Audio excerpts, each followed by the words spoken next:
We started off as Titans, and now we're the Jets. The start of every season always starts with the sweats. Vinny T, Brett Favre, Aaron Rodgers, what's the deal? Don't even try to tell me that the curse ain't real. We're coming for you, better run and hide. Snowball and Johnny Boys, Jets worldwide. Why, yeah, boy. Like and subscribe.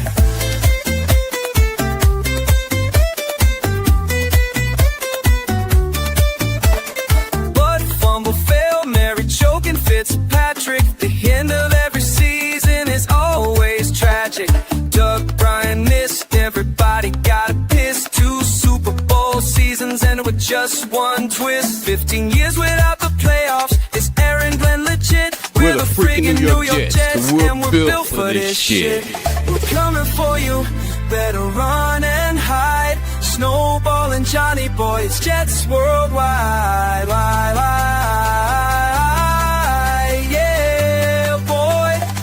Like and subscribe.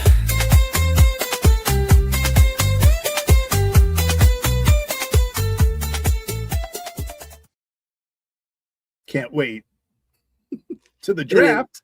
It is WrestleMania weekend.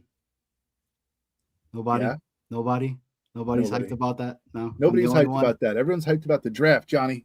They want to get the draft on. Okay, that's get your draft on. Danger Zone is hiding, by the way. Well, I was thinking about those. I was thinking about the lyrics of that song. You better run and hide. It's like the Jets, really. Like run and hide from the Jets. But anyway, it's better than our last one, right?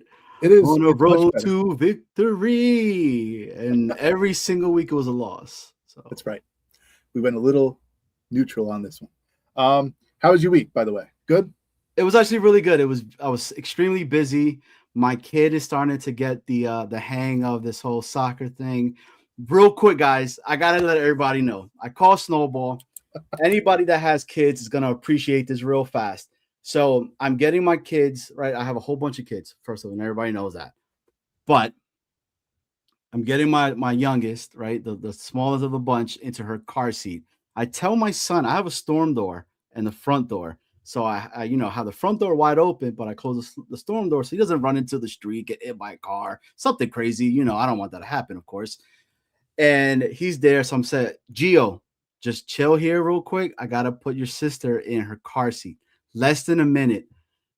Got her in. She's good to go, right? Car's on. AC's pumping. Go back, try to open up the door. It's locked. My son is just laughing at me, looking at me because he locked the door. So picture this, a 3-year-old. I am trying to show this kid how to unlock, a storm door. And I am saying everything that I could think of. I'm like trying to make Miss Rachel noises. I'm here trying to act like Barney. I'm here, dude. Whatever I needed to do, SpongeBob SquarePants, Paw Patrol, you name it. I am trying to talk like them, and it is not working. But he finally opened it up, and here we are, man. They run to my kids' soccer stuff or practice. She has a tournament tomorrow, but But we're here, baby, because it's Jets Worldwide. It is Friday. Everybody got paid, but we're broke as anything. So if you're watching this, make sure you are liking and you're hitting the sub button. That's it. Super chats. I don't know what. Memberships. All the above, please. Yeah. Quick. How was your week? Yeah, it was as long as hell. I woke up this morning. I thought it was Saturday. So I was like, no school. And then I was like, wait a minute. And then like 2 minutes later, the alarm goes off. So, long week. I advise the yearbook at school. The yearbook's coming to an end. That is the bane of my existence. I'm going to tell you, first and foremost, it is like running the school. Bane of your existence? Yes, a little hint there about what we're talking about tonight. No. Anyway, good week at school. But I'm excited about tonight because we have a very cool guest. Somebody new. We try every week to bring new people into the Jets Worldwide community. So Last week we had Buckshot, the angry Jets fan from TikTok, and this week we have somebody new who has been on TikTok. He's got a YouTube account. He is a well-versed Jets aficionado. He knows a lot about the Jets. He's goes to games. He's a tailgate monster. He goes to the draft.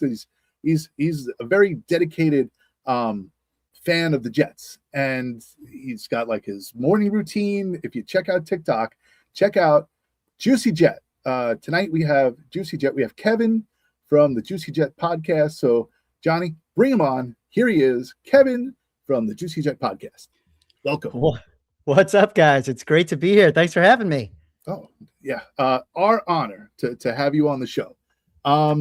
So listen, we have been, can you talk any more about the draft, Kevin? Can you talk any more about the draft? You guys were talking about how long your weeks were. My week is so long because all of this draft nonsense is making the draft go so slow, and I just want it to be here. And although it's been painful, I'm always willing to talk about the draft. So I'm always ready for it. You're a sick man, Kevin. You're a very sick man. Well, there's just so much going on with the draft. I mean, look, I love the draft because it's the chance, it's the opportunity, to see young kids make their dreams come true. Right then and there, front stage, they get to come out, shake Roger Goodell's hand, and say, I made the NFL. I mean, there's kids that's been playing pee-wees all the way to where they're at right now. So that opportunity is far and few that individuals are able to make it into the NFL. So that's always been what I loved about the draft itself, but then also getting into the nitty-gritty of it, right? Understanding, does this guy fit, what they're going to do, the whole entire process of itself. But I got to admit, Kev, I am completely drafted out, dude. Like I can't talk anymore about I can't even say their names, Reese and Bailey. I can't talk anymore about this guy, that guy. You know what? Listen, I could talk about the draft, right? The process of the draft and everything. The players, it's enough, right? Like it really is enough. And just give me the opportunity to. I wanted to actually acknowledge some of the people in the chat. So listen, we got a lot of people watching. We got more people coming in as we go through. But we got Chef Kev, Fastest Food Reviews. We got Danger Zone. Got Tony Alexio. We got Leany down in North Carolina. Hi, Leany. We got Lou B, Super Jets fan, is in the chat. We got Armand. We got still Tony Alexio. We got Afram. We got John Bogo. We got Tony the GM is here. And more people will be piling in as we come through. Thank you so much, everyone. Yo Holmes is here. Jet 71. And we got more of the big fella. Mikey Holkans is in the building. That's my boy. Let's go, Mikey. This is amazing. We gotta get him on here at some point, with that. I don't know how he's gonna work the computer with them big hands and everything, but it's okay. The big fella Jets Worldwide, we're everywhere. He's on a plane watching Jets Worldwide. He must be flying Delta, because I gotta say, Delta's flight plans on there are amazing and you do not miss anything. So but yeah, I'm excited. Like, it's 6 days away now, right? For the draft of itself. Oof. But Kev, before we get into it, I like to talk to our guests to kind of understand their backstory. Yep. Talk to me. So at what point, what moment, what player, how did it happen that you said, you know what, I have deemed the green and white, the New York Jets, as the football team that I'm going to live and die for? Yeah, well, for me, it wasn't really a decision. I was forced into it. I was born into the green and white, like most of us are, where my dad's had season tickets since '82, I think. So from the earliest I can remember, I was going to games, tailgating in the parking lot, playing football in the parking lot with my brother and my dad. So it was just like a tradition. Like every Sunday, what do? We either watch the away games at home or we go to the games at Giant Stadium at the time. So like some of my earliest memories were going to Jets games. And then as I got older, it became more of like, I became a sicko and I became obsessed with it, where it was I was obsessed with team building, became obsessed with actually going to games. And my big thing now, I haven't missed a home or away game in 3 years, I think it is now. So awesome. So You it's go been to like away games too? I go to all the away games too. So yeah, it's been a Damn, lot of you are a losing. I sick man. You are a sick man, Kevin. think I've Sick seen man. 15 victories in the past 3 years. So it's been Oof. tough. Oh my god. Yeah, but but I love it. I love the camaraderie. I love being able to meet a bunch of people that are like-minded like me. Like I never would have met guys like you and got to be able to talk, my favorite thing in the world, which is Jets football. So it's become a really awesome thing, especially those tailgates. Tailgates are great. Kev, that's amazing, man. Kudos to you. And there's a lot of us. There's a lot of us diehards that are going all there. I mean, like I know you. I mean, Lou B. And I'm always like, man, this is amazing. On that, I wish that I could, but I pay for the package. I live in Virginia, right? So, Yeah. but I'm dude. I watch it. I'll even watch the after the game is over because I record it. Then I'll have it muted and I'll just watch it to see the actual plays and the formations itself. Mhm. And it is the most dumbest thing that I probably do. And my wife is like, well, she's a Jet fan too now. So she's like, if you're in our house, we're cursing a storm. Okay. So it's amazing. But Kev, I have to ask you this. Yep. The name. Okay. I want to call you Juicy J so bad. From anybody that's knows some South music, knows what I'm talking about, okay? But how did the name Juicy Jet come? This is going to be the dumbest thing ever when you hear how this name came up. So I've always wanted to do I'm so interested in Jets content and content creators. I've been listening to the Jets podcasts. I was like an original Joe Caporoso and Connor Rogers guy from 15 years ago. So I always wanted to do it. And finally, me and my brother were at a bar, maybe had a few beverages, and we were trying to think of things that rhyme with Jets and stuff like that. And we were just like, you know what? Juicy Jet is hilarious. And we just started cracking up at the bar. And then I don't know why, but I decided to move forward with it. And it stuck. I think people really like when I go to tailgates and I've never met people before, they'll come up to me and be like, Juicy Jet, what's going on? So it's been a really fun thing and kind of playful and things like that too. That's so cool. I like it's catchy, Yeah. and it works. I think Chef Kevin had something to say before. He did. So He did. big shout out to our guy Chef Kev. Chef Kev knows you. He said you've been a day one. But our guy Fastest Food Reviews, a $4.99 super chat, says Snowball plus JB equals Jets worldwide. He knows that. But Juicy's been a day one with Fastest Food Reviews. So big shout out to Chef. I was trying my hardest to get him to come with us to the draft as well. He knows I was like, dude, come on, because this is the first time in a while that they're not actually doing it in the stadium that's behind you. They're not actually doing a draft party there. Mm-hmm. They've moved it to somewhere else, from my understanding. So it's Pier 17 this year. Yeah, the rooftop, I think, right? Yeah. Mm-hmm. Well, you know what's next? He's got to get some sponsorships because if he was at that draft, trying out different foods there, I think that's next level content.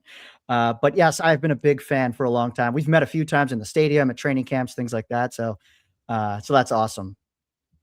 Definitely. And we got our guy Boba Jets in the building. Jets, Jets. What's going on, Boba? Boba's a good friend of the show as well. So everybody that's watching, guys, this is Jets Worldwide. Please make sure to hit the like, hit the sub. We have Juicy Jet in the building live. We just talked about that he is at every Jet game, away and home. But the other one I got to say, dude, I kept looking back at the draft and I was looking at your content and I'm like, wow, he's been at every draft for a while, which is amazing to see that. Talk to me about that. Do you remember your first draft and the experience that you had and how was it? What's the one memory that you could say, I'm going to always remember this for the rest of my life? Yeah, so for me, the first draft I ever went to was in 2014. It was at Radio City Music Hall. So this is when it was just a 3,000 person theater. And the only way to get tickets was to wait in line almost all day the day before outside Radio City. So I brought my dad. We were like, this is our bucket list thing. Let's go get a ticket. Wait all day. We get a wristband. The next day, you wait in line again. And they put you in these like little pens and you just get random tickets. Luckily, we got put in the second row of Radio City Music Hall. And I'm like interacting with Deion Sanders. Nick Saban walks by me, didn't even like react to me. And I was like a kid at that time. And it was just such a cool experience. Like the vibe and intensity in there was so like, you wouldn't have like smartphones back then where everyone was like tipping picks. So we really had no idea who was going to go. And it was the Johnny Manziel draft where he's walking out like this. So it was just an experience of a lifetime. And after that, I was like, I need to do this.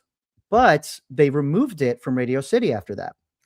And now, if you guys aren't familiar, it's become a 300,000 person extravaganza at these drafts. And it's in all different cities. It rotates every year.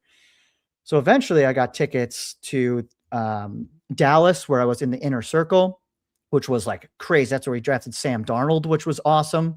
From there, I went to Philly. I went to Vegas, where we had Sauce and Garrett. Obviously, I saw Olu and Membu the past 2 years.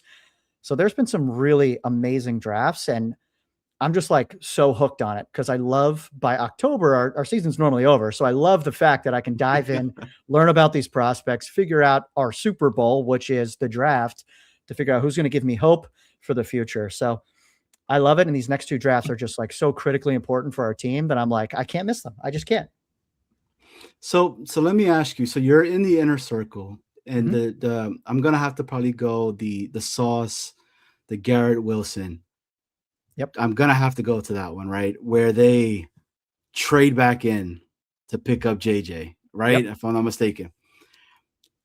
Can you tell me what was going through your mind and when you heard the noise that the New York Jets are back on the clock? Yeah, it was crazy. So actually with that draft, I wasn't in the inner circle. I got a ticket through a friend through ESPN. So I'm sitting in the theater still, but I became friends with a security guard who was also a Jets fan. And every time the Jets picked, he let me walk into the inner circle. Cool. So I'm actually sitting up in my spot, and that coach from Last Chance U, who coached Jermaine Johnson, sitting like 2 rows in front of me. And I see him. Yeah, I see him get excited. So I'm like, oh, we're trading back up. So I was thrilled, ran back up there. There we go. And then he gets picked, and the player that gets picked walks down to the inner circle with the fans.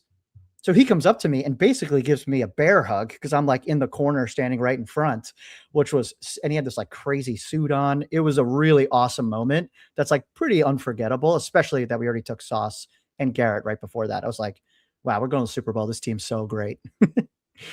And here we are. And only one of them's left. That's it. Right. I mean, I'm not mad at it, right? Like, I think out of all of them, I'm kind of glad it is Wilson. You know, I feel like the Jermaine Johnson one hurt. I'm not going to lie and anything because that dude bled the green and white. Everything he said, Sauce too, though. So it's a tough one. But Snowball? Yeah. No, it's like it's difficult to think that it's come to. I mean, you've been going to the draft since 2015, 2014, right? 2014, yeah. 2014. And the amount of players that we have gone through, drafted, and who's still here and who's not here, and who lasted a year and who lasted 2, who lasted 3, who lasted half a season, right? And now we sit at 2026 with 2 first-round picks, and we have talked about who is going to go in the first round and the second round and ad nauseum. And people are still confused and not confused, and everyone's set on a player. I am still making up my mind as to who the Jets should draft first, and if they're going to stay at 2, if they're going to drop, if they're going to 16, if they're going to trade 16, and the scenarios run from here until eternity, and nobody knows. And if you look at the pundits, the correspondents, the draft experts. If you look at Mel Kiper, if you look at Daniel Jeremiah, if you look at everybody's got a different draft and everyone's got different picks. And so no matter who you say is going to be drafted at 2 and 16, or if you say they're going to draft back or trade up or do whatever, you're right now. You are correct. Your answer is just as good as anybody else's because nobody has any idea as to what's going to happen. We ask this of every guest on the show, right?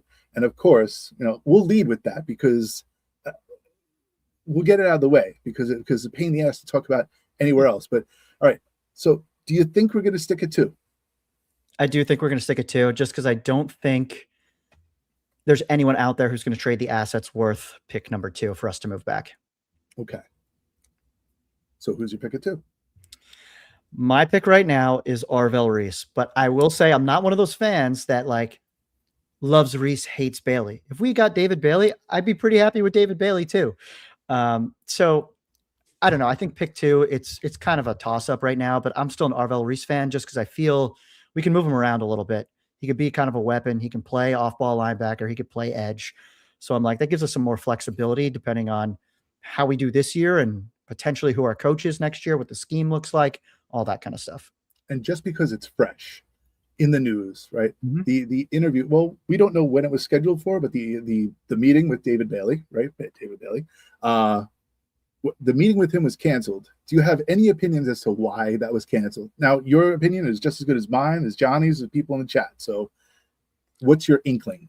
I mean, my opinion is probably the most boring one we could have is just that the Jets had enough information on David Bailey that they didn't want to waste a top 30 on him when they can use it on somebody else. Now, that doesn't tell you whether they're going to pick him or not pick him. That's the really hard part about trying to dive through all of this. But for me, the Jets are throwing out a lot of smoke screens right now, which is really interesting because they're not a leaky building. It feels like in this Glenn Muji era, there haven't been a lot of leaks. So I'm like, they're doing this on purpose for some reason. And it's just, you got to track back why. And for me, I just go back to where we were 2 months ago when it was combine time and Arvel Reese was the guy.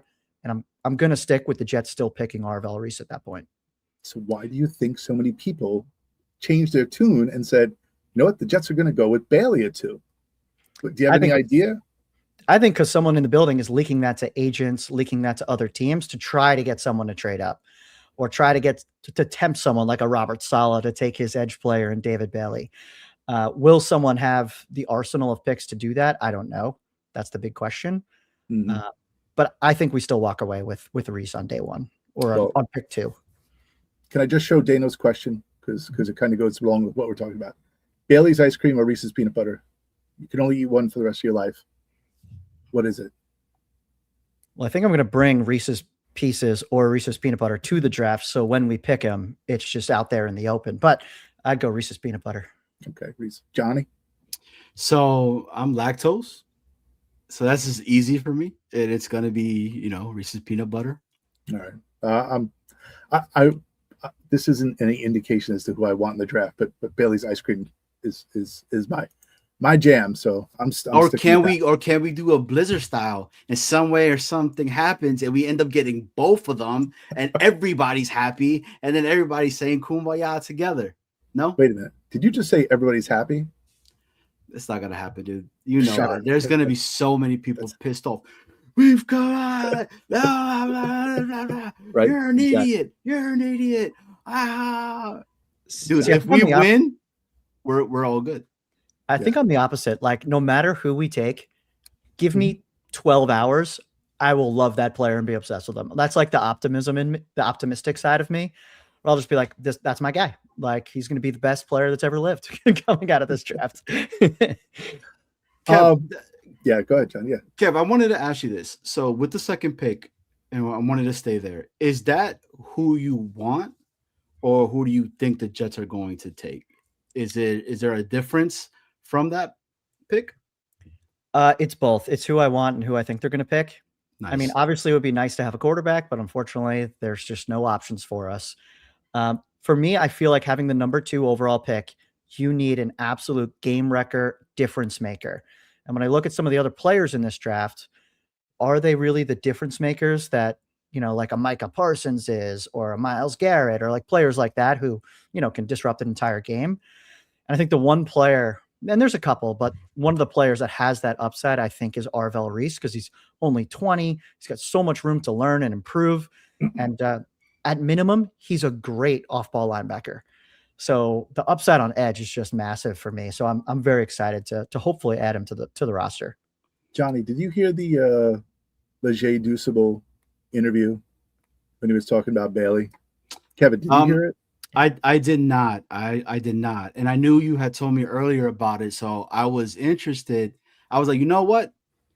I'm gonna wait because guys, tell me what was it about? What happened? Was it anything good or I mean, it was part of an interview that he did with the Jets. And they were actually, Kevin, you heard it, right? They were talking about he's in favor of taking Bailey at 2, right? Just he loves him, and his reasoning was basically like not betting on the upside of a player like Reese and more towards the immediate impact that you can get with a Bailey. So I don't know. Do you think, Kevin, that Bailey adds immediate impact more than Reese would?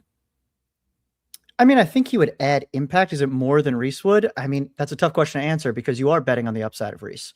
And we don't know the plan for Reese yet. Like, how are they going to roll him out there? Is he going to play off-ball linebacker to start and slowly play edge? We'll have to see. But right now, if you're taking, just as an edge rusher, Bailey is a better edge rusher. The problem I have with it is he's very similar, in my mind, to Will McDonald, where, like, he's competitive against the run, but I don't need people who are competitive against the run. I need people who are really good against the run.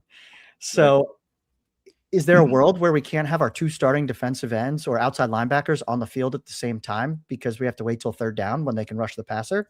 Mm-hmm. That part is really tricky for me, especially if we're a team that's not putting up a ton of points and putting them in a position to pin their ears back and rush the passer.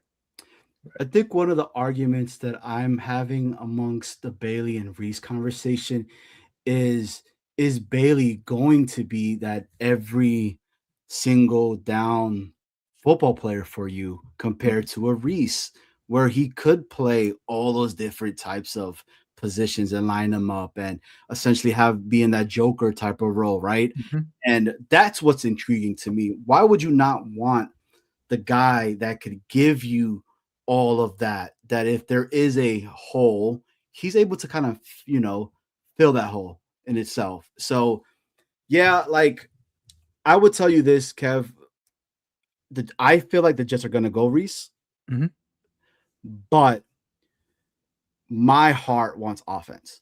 Like I've been wanting offense forever. Like I know a lot of people are going to be like, Johnny, you're crazy and all that. But look, I hate that positional value conversation itself. If you like the player and you feel like the player could potentially change his organization, do it.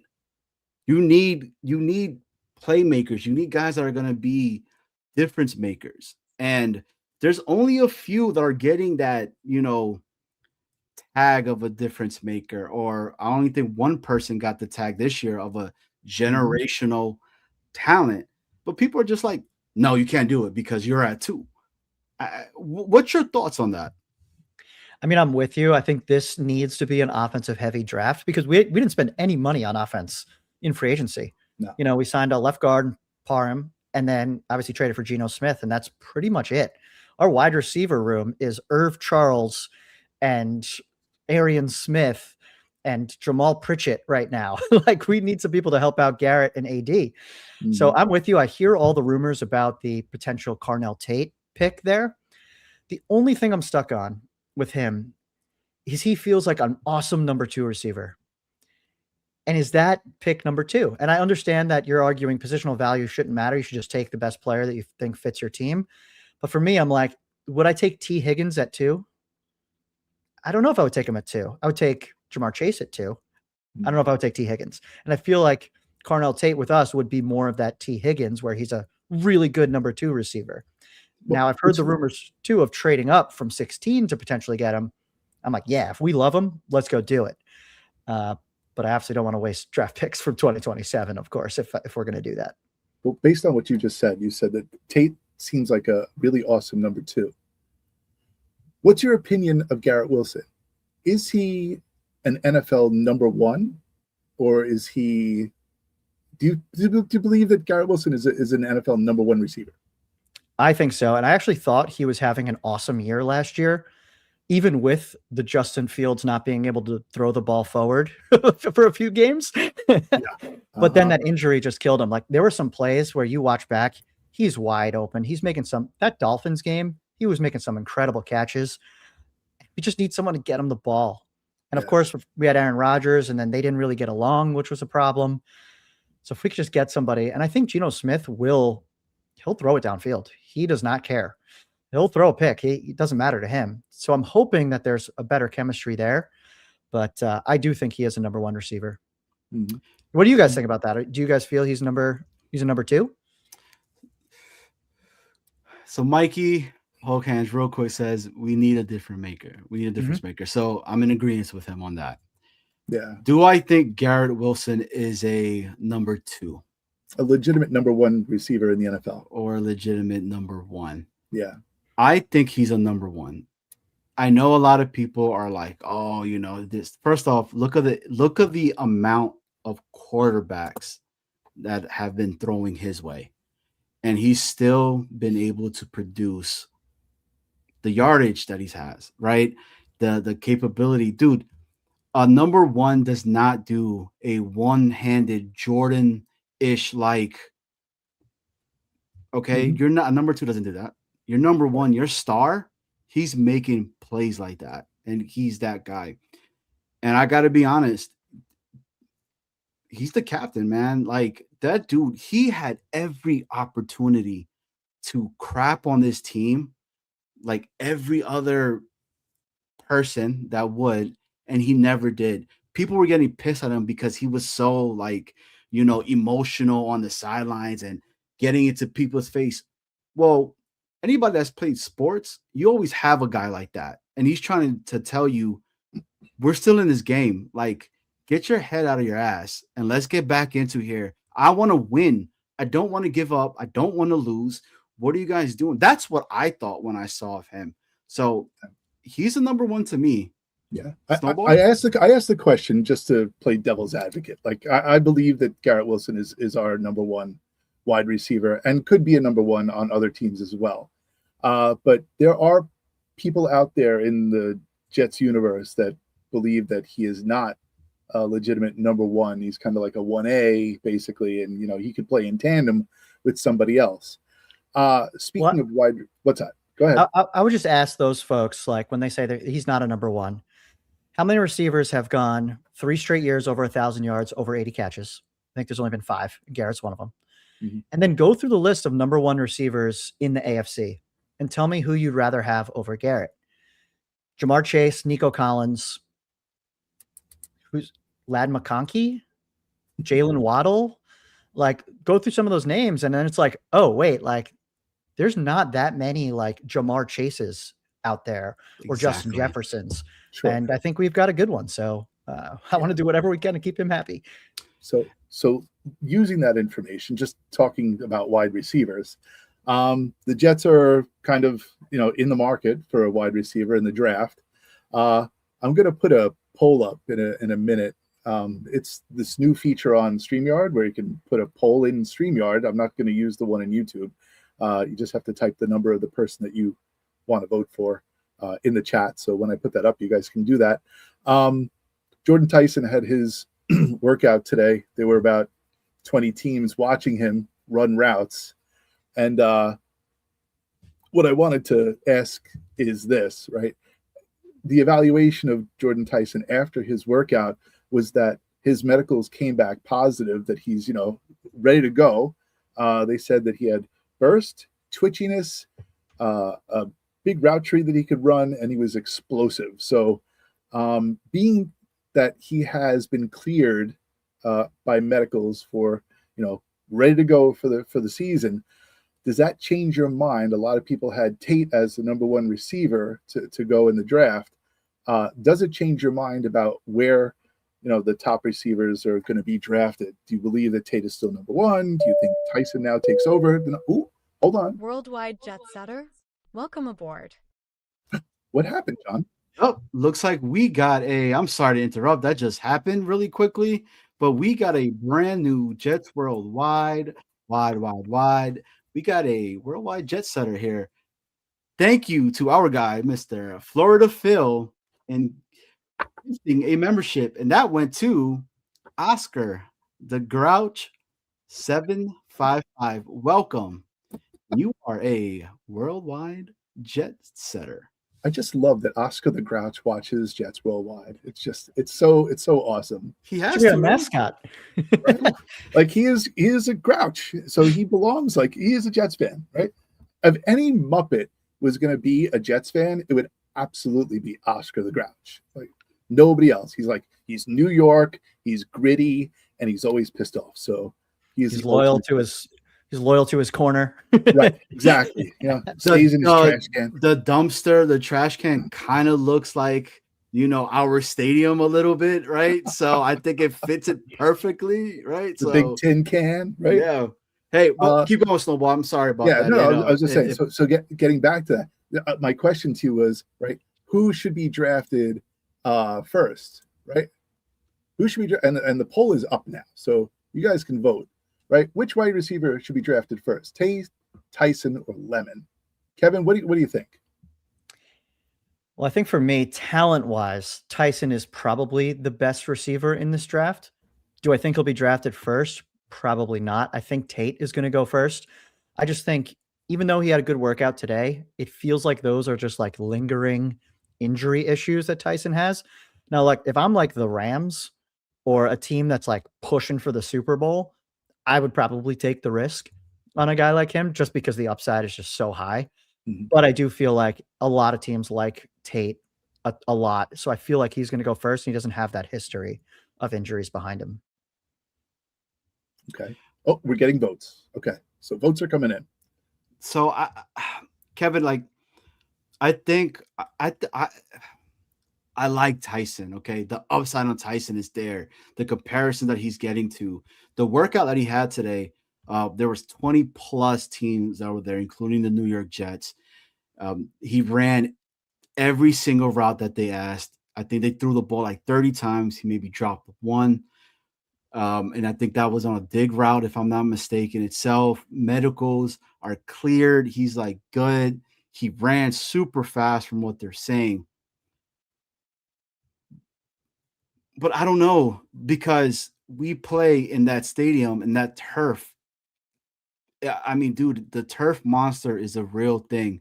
Kev, you've been there. You've seen a lot of these games, and you see what that turf has done.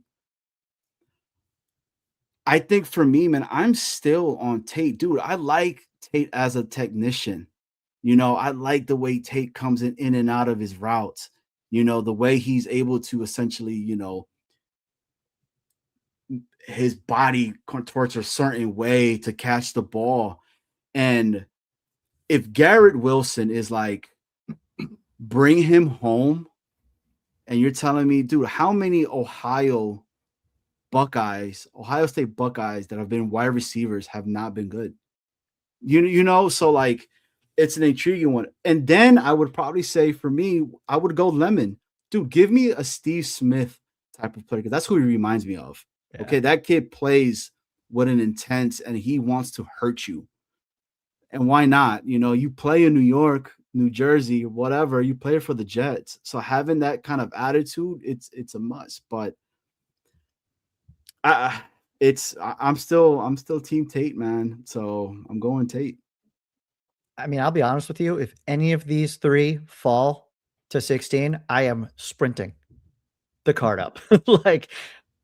I think if we don't walk away with one of these guys or Cooper, I like Cooper a lot too, at 16, or if we trade up to try to get one of these guys who might be slipping a little bit, I'm going to be really disappointed. I feel like we just so badly need receiver help that one of these guys has to be our guy. And I would take the risk on Tyson with the injuries. I would still take the risk. Yeah.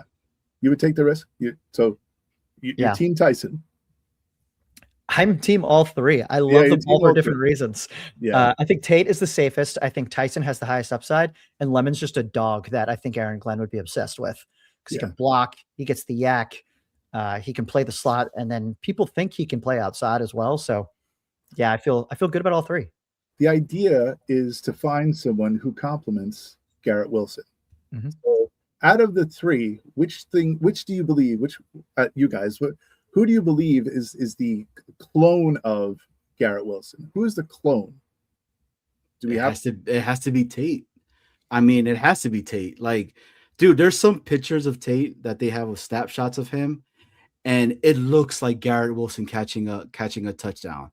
Like his body is twisted in the air, but you see his feet already coming down to be inbound, both feet, not just the one. Because you know how college is, right? It's just the one and you're good. No, it's both feet every single time. And I'm just like, this kid's a monster, man. So I would say Tate. Tate, best compliment to Wilson? What about you, Kev? Who do you think the best compliment to Wilson is? I think Tate as well. I think they would be like a perfect pairing together.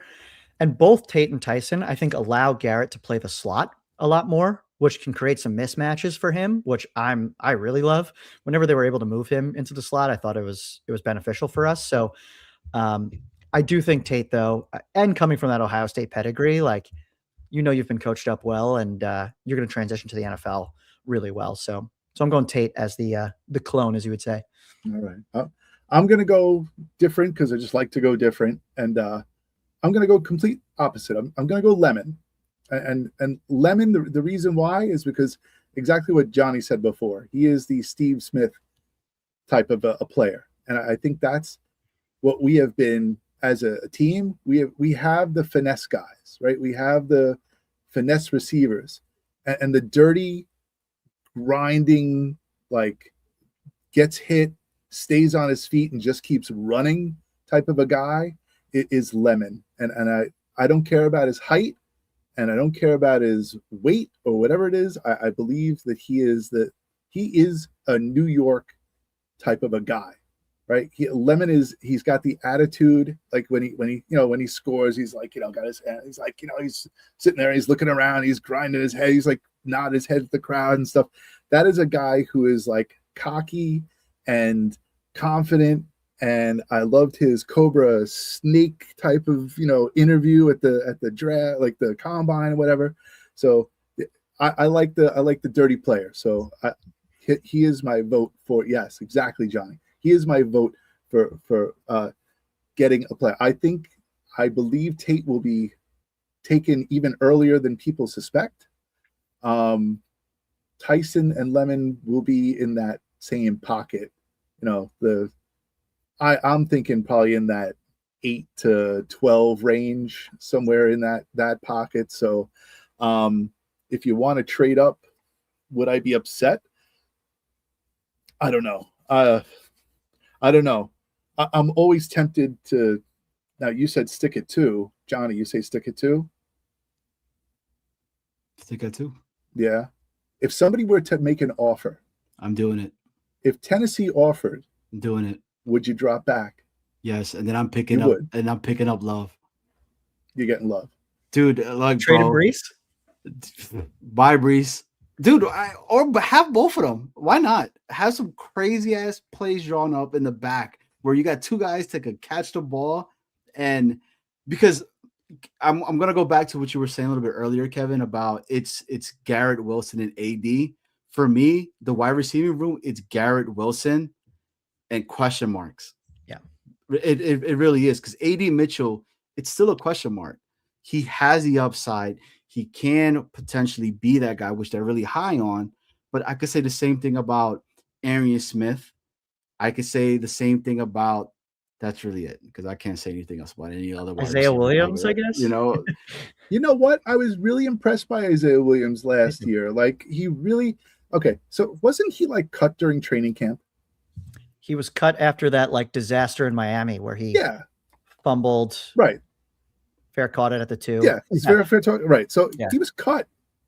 The guy came back and played his ass off. Yep. And was by all means a Pro Bowl returner, right? And he turned out to be a pretty decent target as a wide receiver. So I'm not, my book is not closed on Isaiah Williams. Like I still got the book open, and I believe him to be a very promising player. along with Mitchell, right? Mitchell, again, we don't know. I was very intrigued that his name is Sean Jefferson, right? The wide receiver coach. Yep. Right. I was very intrigued that he survived the grenades that were thrown into the coaching bunker.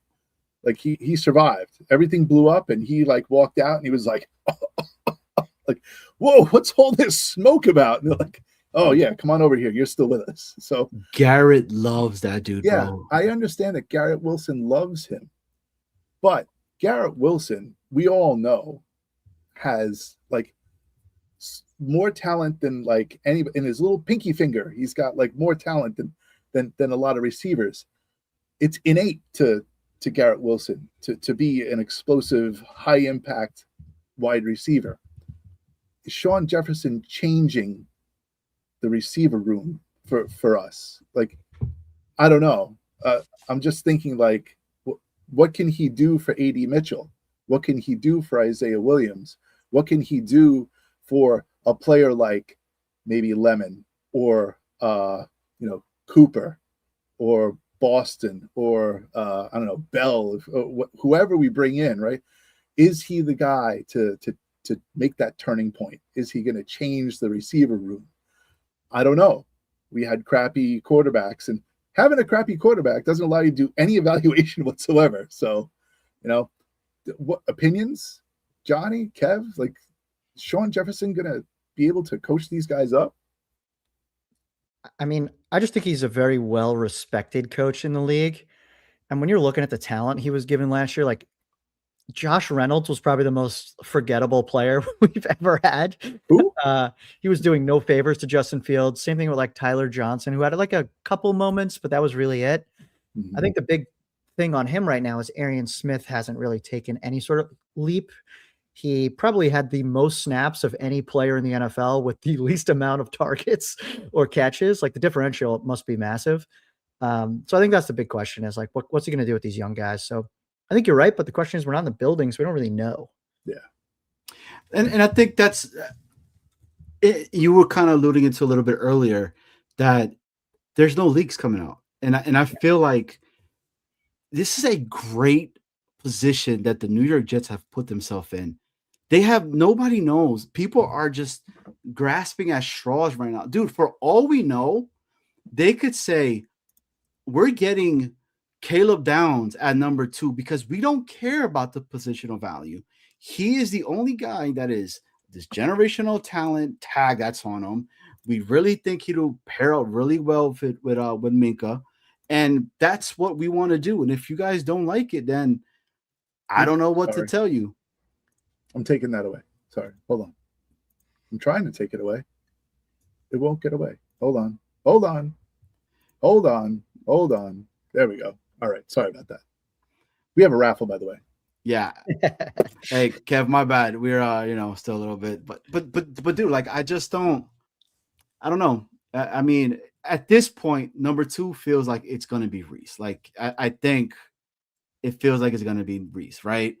But 16, it's everywhere right now. There really is no, like, we don't know. And I wouldn't be mad at whatever position they go to be, because it's a need. But you're a 16. Who are you saying this is who we need? Like, are you staying defense or are you going to go offense? 16, it's wide receiver for me. Like, it's got to be one of these 3 or Omar Cooper. Even if you could trade back a little and get Omar Cooper, that would be awesome. Like maybe the Panthers want to jump up and grab Sadiq or something like that. Maybe you slide back a few slots, gain that 3rd round pick back that we lost for Hassan Reddick.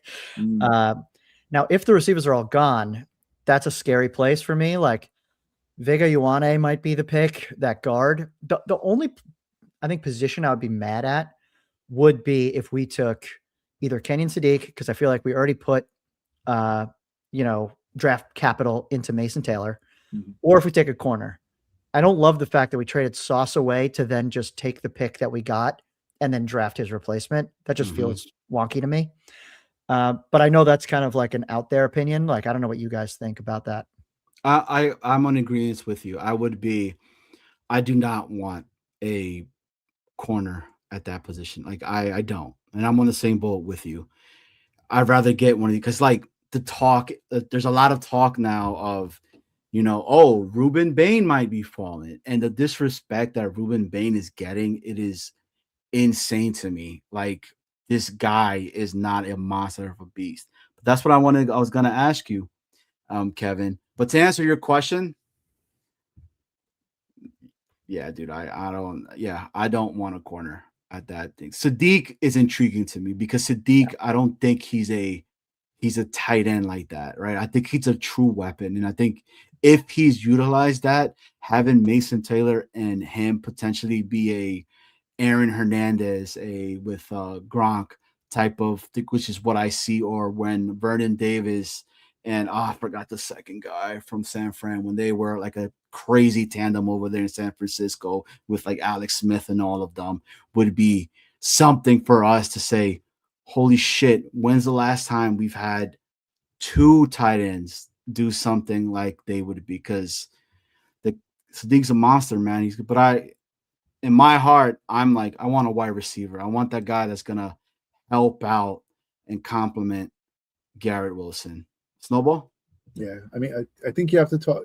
You have to think about Frank Reich and what he traditionally does with his offenses, and being that he does rely so much on the wide receivers.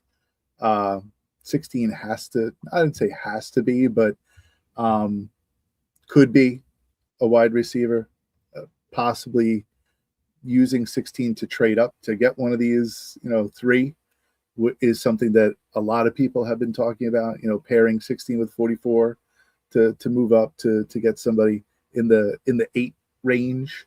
So that may allow you to get a Tyson or a Lemon at that point. So I'm not a fan of drafting up. Personally, I'm not a fan of drafting up. I have faith in like Tate, Tyson, Lemon, Cooper, these receivers.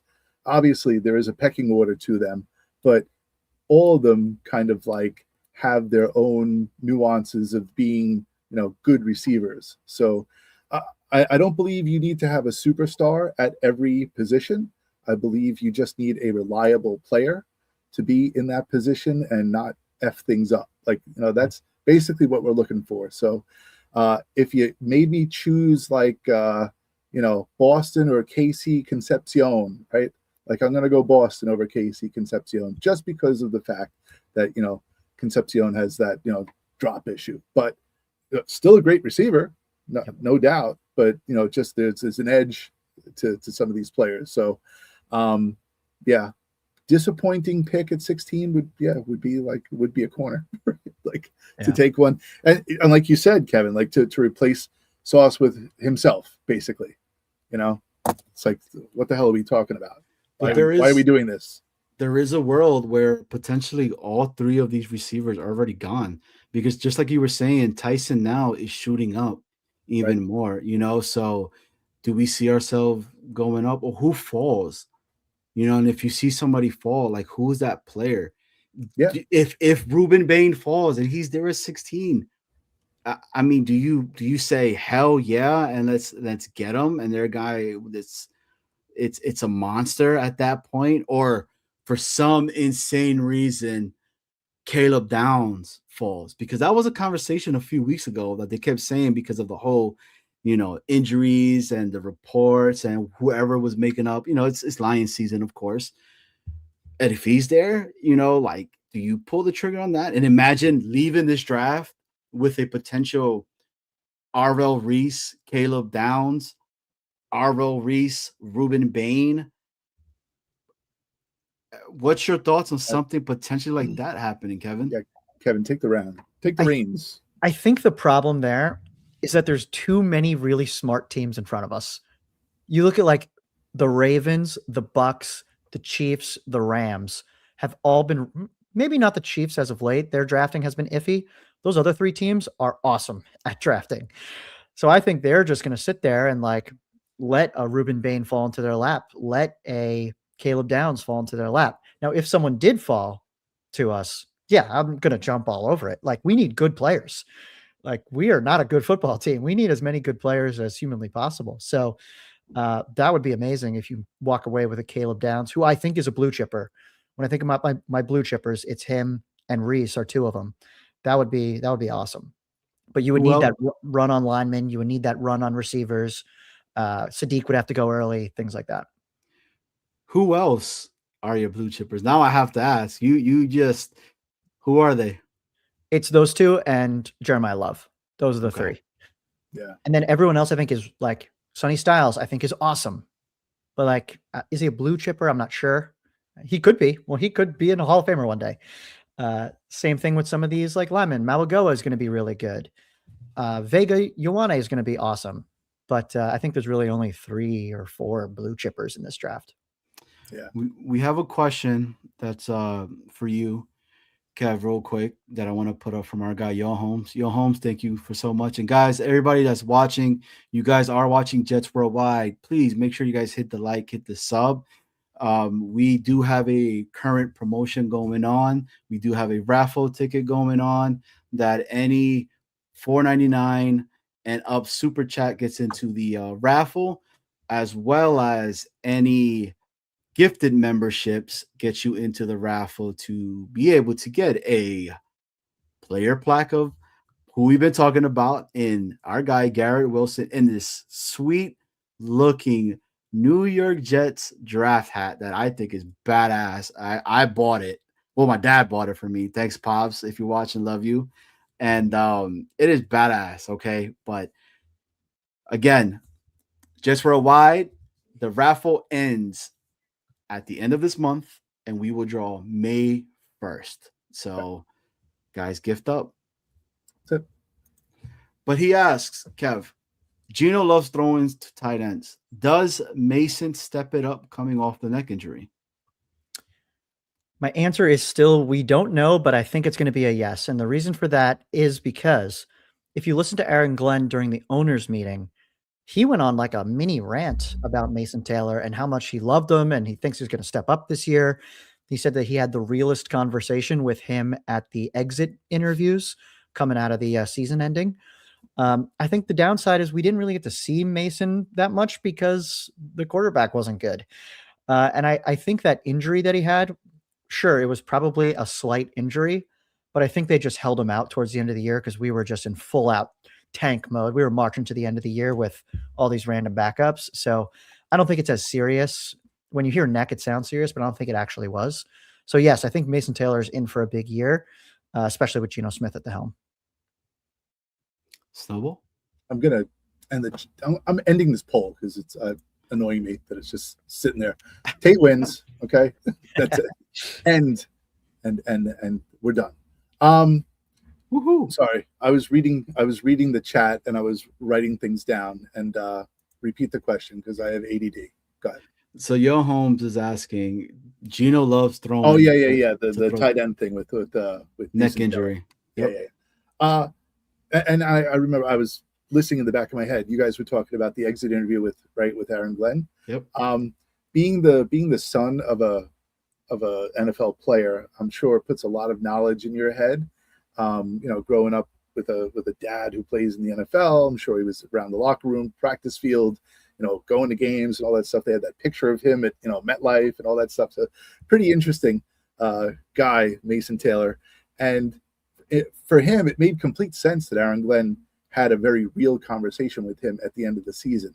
That's a sign of high intelligence to be able to self-critique and tell people what you're going to do better.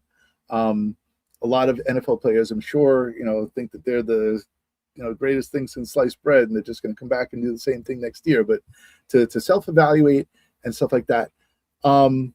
Geno loving to throw to the tight end,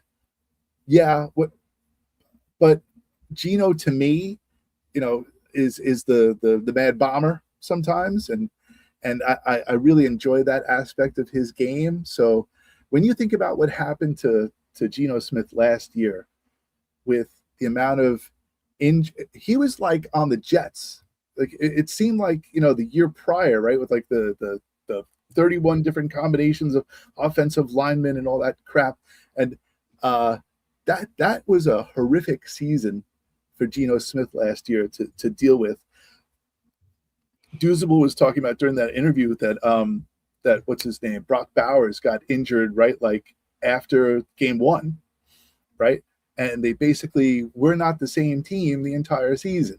So to Gino's credit, right? Like the reason why he had such a crappy season, and Douzable said the same thing over and over again. You just don't forget how to play the game, right? You don't forget how to play the game. You learn how to play the game, and if you're dealt a hand of jokers, like you're not going to win. So that's what he was doing. He was just playing with a handful of jokers, and I have complete faith in him. Is he going to throw to Mason Taylor? Well, he better. Like he better throw to Mason Taylor, because Mason Taylor is a viable, solution as a receiving tight end. I don't know about having 2 tight ends like that. Ruckert seems more like the blocking tight end. Taylor's going to be the finesse guy to catch the ball out there. And Sadiq, if you pick them up, I don't know. Is that just too much? Is it too much tight end? I don't know. Johnny, you know about tight ends. Dude, I love tight ends. All right. So, but look, so Snowball, I'm so glad that you said and what you said about his father, which this to me, it's gonna, I think this kind of, there's one scenario that has me scared as anything, and I'm gonna have to say this. So Boba Jet, shout out to our guy Boba Jet, says Carson Beck at 44. And this will kind of round up everything else here, and then we'll get into the next conversation. You said Jason Taylor. Well, Jason Taylor was one of the coaches, if I'm not mistaken, in Miami, right? His son plays for us. This is something that not a lot of people have been talking about, which I've always been like, why is it not out there? But we're getting so close to the draft that now that I'm going to be able to say it.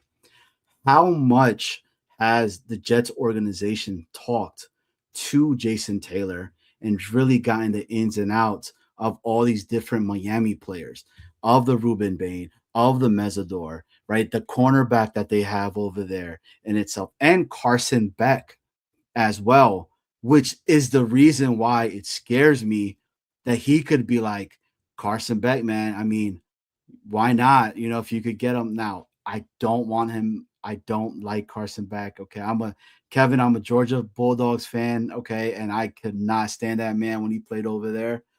Am if you're telling me he's in a later round, at that point, I don't care, but am I pulling at strings? Am I overthinking that? Or why is nobody talking about the relationship of Jason Taylor with his Jets organization, with a powerhouse defense that the Miami Hurricanes were last college season?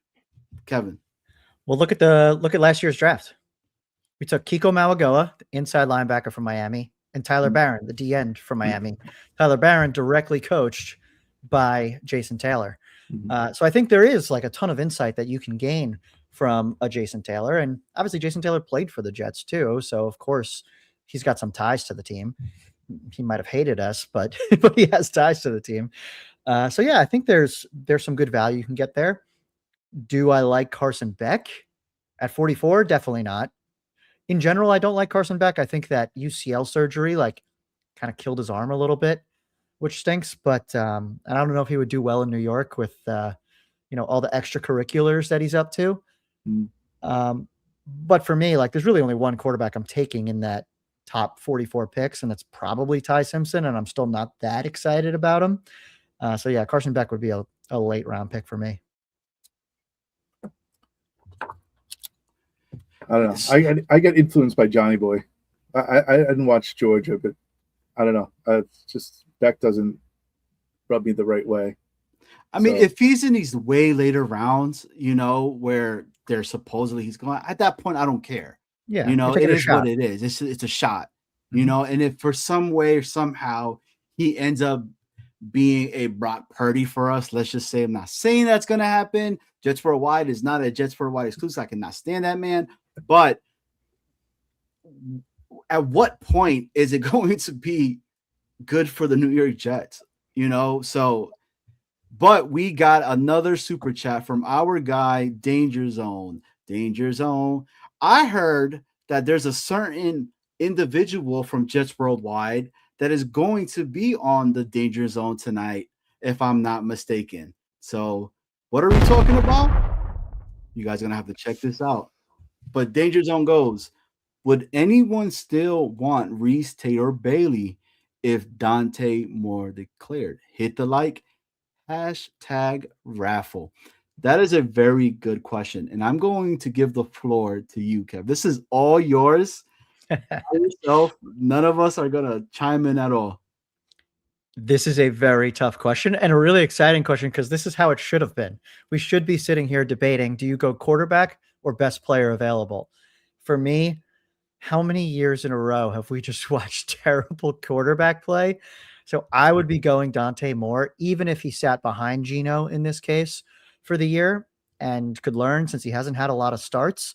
I think he probably made the right decision to go back to school, but this would be a really tricky one. I think there'd be a lot of arguments amongst Jets Nation about whether we should take a Reese Tate Bailey versus the quarterback. But for me, if you have pick number 2 overall, you take the swing at the quarterback is the way I would go.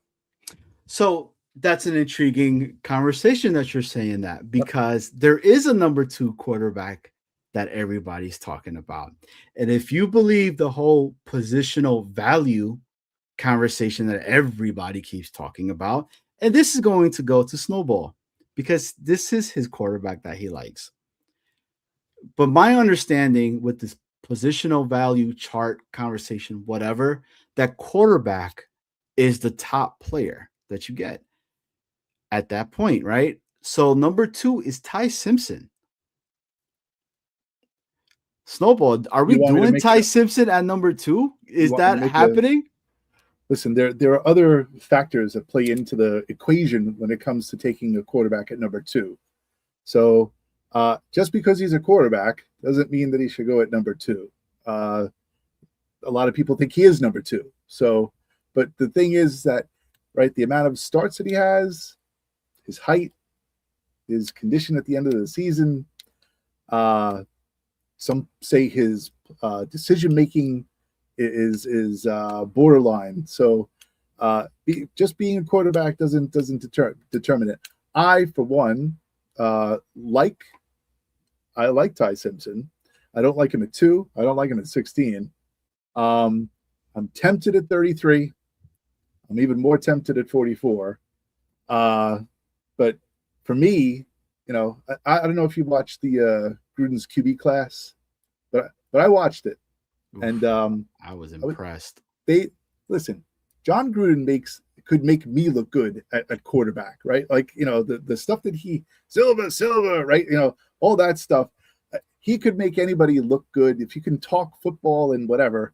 But I actually was impressed with him, and he didn't seem to miss a beat with John Gruden. John Gruden was throwing a bunch of crap in this guy's face. And I know that he's a quarterback and he can pick up, you know, terminology and jargon and all that stuff. But he was keeping pace with John Gruden, and John Gruden can really like spitball, you know, football to people. So I was impressed with his capabilities of keeping the conversation going. There was not one time that Gruden, and I've seen Gruden do it in the past, where he actually stops the quarterback. He's like, wait, hold up, you're doing it all wrong, right? Like, you know, let's play this over again. He didn't do it once with Ty Simpson. They both grooved the entire time. So that was impressive. Does that make me want to pick him number 2? No, I don't want to pick him number 2. But like I said, 33, 44, I wouldn't be opposed to it because, again, like Kevin said, you take the swing at a quarterback, there's a big gap, so people say, between Simpson and the rest of them. We know that Mendoza's going number 1. So where do you throw this number 2 guy in comparison to the other guys? So Kevin, you give your answer. Yeah, I would say, like, for me, what keeps me up at night is the conversation we had going into this year, where it's the 2026 draft class for quarterbacks is going to be so awesome. And now we're saying that about next year. Right. Well, look at what happened this year with Nussmeier, Simpson, Arch isn't in the draft. Dante Moore's not in the draft. Cade Klubnik is horrible. Drew Aller's now a late round pick. So it all fell apart. So I'd rather take the swing. And look, if Simpson doesn't play the whole year, or he plays and plays well, or plays and plays poorly, you could still take one next year if you find one that you like more. That's why we have 3 first-round picks next year. So I'm all about taking swings. I know there's a lot of Jets fans out there that are like anti this quarterback class, and I get it because it's not the best quarterback class we've ever seen, but it's the biggest need on our team, and it's been the biggest need for 50 years. So we got to figure it out. Yeah. So if Tony, the GM, is still here, shout out to Tony, the GM. I see Sean McIntyre inside here. Rob's in the building. Shout you guys out. Thank you guys so much again for coming in. Jets Worldwide, if you guys are watching after the fact, please make sure you guys are hitting the like and hitting the sub button. But he comes in, and it is Tony, the GM, has been big on Drew Allar. I've been big on Drew Allar, right? The guy that's been playing in the cold, the big body, the big arm. If he's in the later rounds, take a swing. That's somebody that I would take a swing. I think still at 33 and 44, you still have a lot of guys that you could get. Dude, I am high on Jacob Rodriguez. You know, I would want to double dip if we could at linebackers, okay? Do it. Why the hell not? That kid is a turnover machine. We need somebody like that, and we've been missing somebody like that for a while. But Kevin, just to round out the draft conversation and everything, your final thoughts on us being at the draft, which I cannot wait to meet you. 216, 33, and 44. You are Darren Muji. You are Aaron Glenn. You are Frank Reich. You are Dunbar. You are Alfredo. You are Sean Ryan. Seth Ryan, I believe. My bad, not Sean Ryan. Okay, you are all of these guys into one. Who are you picking? Go. Ooh. Well, I'd like to be Woody Johnson so I can have a lot of money if I could be him. But I think so. 2, I'm going Reese. And I think you'll learn a lot about where Reese will play depending on if we pick a linebacker in that second round, like you're talking about, like Rodriguez. So that'll be really interesting. I would go Lemon at 16 if he's there. 33. Emmanuel Pregnon has really been standing out to me in that area. I don't know how good I feel about our left guard situation and our center situation. So I think having someone who can fill in there would be great. And I am like addicted to AJ Halsey from LSU, that safety. Ball hawk, hits really hard. I feel like people would love him. So he'd probably be my guy at 44. So I think, yeah, if I walk away from the draft with a game-changing edge rusher who can also play off-ball linebacker, a wide receiver to complement Garrett, you've got depth at left guard, and then you have a safety, a young safety that can hit and make turnovers, like I'm good. I'm happy with that draft. Big shout out to our guy, Mark in the building. I do have to say that I definitely would be happy with all of that, but I'm going to have to ask you, is there a quarterback that you would want in this current draft? After those picks, who would you want? After those picks? I mean, Nussmeier to me is probably my favorite just because like you don't forget how to be good at quarterback, especially with your dad being like a offensive coordinator in the NFL. He's also a little small, so he has his downside as well, but all those guys are just swings at that point. So would I be mad at Drew Aller? No. Would I be mad at Carson Beck? Probably not. So I think we'll see, but Nussmeier's always kind of been one of my favorites. He just had a tough year. Last question from our guy, Danger Zone. And guys in the chat, everybody, thank you guys so much for being here. Put some questions up. I'm looking through the chats. We will put them up. If you want to get your chat read really quickly, super chat it up. We do got a raffle going on. I mean, it's a pretty cool raffle. So, but Danger Zone goes and states, question, what happens first? We make the playoffs or Eric Allen finally shaves his head? We'll let our guest go first, of course, right? Eric Allen, if you're watching, we would love to have you here as a guest. We did not answer this question at all, okay? Just for why I did not ask this. The Danger Zone did. The Danger Zone did. No Eric Allen slander. Beautiful hair. We make the playoffs. That's it. That's the optimism in me. And it's happening in 2028. You guys got 2 years left in you? 3 years? Why wait until 2028? It's 2026, my friend. So you know what? Be a lunatic along with me and say Jets playoffs 2026. That would be amazing. Yep. So, Mikey Hawkins asked, thoughts on Cole Payton? Well, Cole Payton's probably like 300th on most consensus boards, I think. So like if he's someone that you want to take a swing on, we've got like what 3 6-round picks or something like that, then do it. Like I have no problem with that when it's that late in the draft. And I think the other thing too is like Muji is we can tell he's very adept at making trades. So if he finds that he's in love with someone like a Cole Payton, he can make a move to get there and make sure that no one else gets him. So yeah, I have no problem with those late round picks, like taking swings. Yeah, and I'm gonna say both. At that point, I mean, what does it matter? Snowball? I'm sorry. No, I was gonna say, you know, with Kevin hit on it, right, with the Muji being an adept trader, not traitor, but a trader. I would not mind like having more picks than we enter the draft with. So if he finds some way to get like maybe 2 or 3 more picks, I mean, we have 9 now, right? We have 9 picks. Walking out with 12 picks and having 2 quarterbacks, I don't know. You take a shot at that. The more the merrier, man. We've never done it before, so what have we? I don't think we have.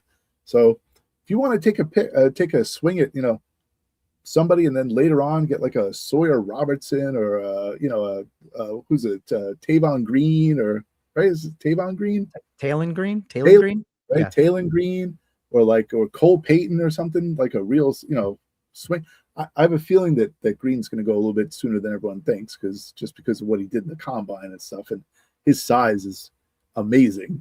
But yeah, why not? Like, you know, trade, and see how many picks we can actually get in a draft where, and everyone says this, right?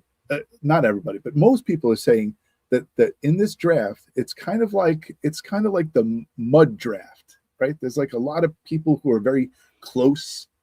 Like you said, there's, like Kevin said, like 3 or 4 blue chip players, and then you got, you know, this puddle of people that kind of like all kind of meld together. Trade back a little bit. You find some people, like, you know, some teams are going to be like, we got to get this guy. Call the Jets, you know, jump up and offer something. Why not take it? Because you swing, get your first couple of picks in, and then play around with 33, play around with 44, maybe. Yeah, you know, and see what you can get. I would say too, like if you can get some more 2027 capital as well. I know we got 3 first-round picks.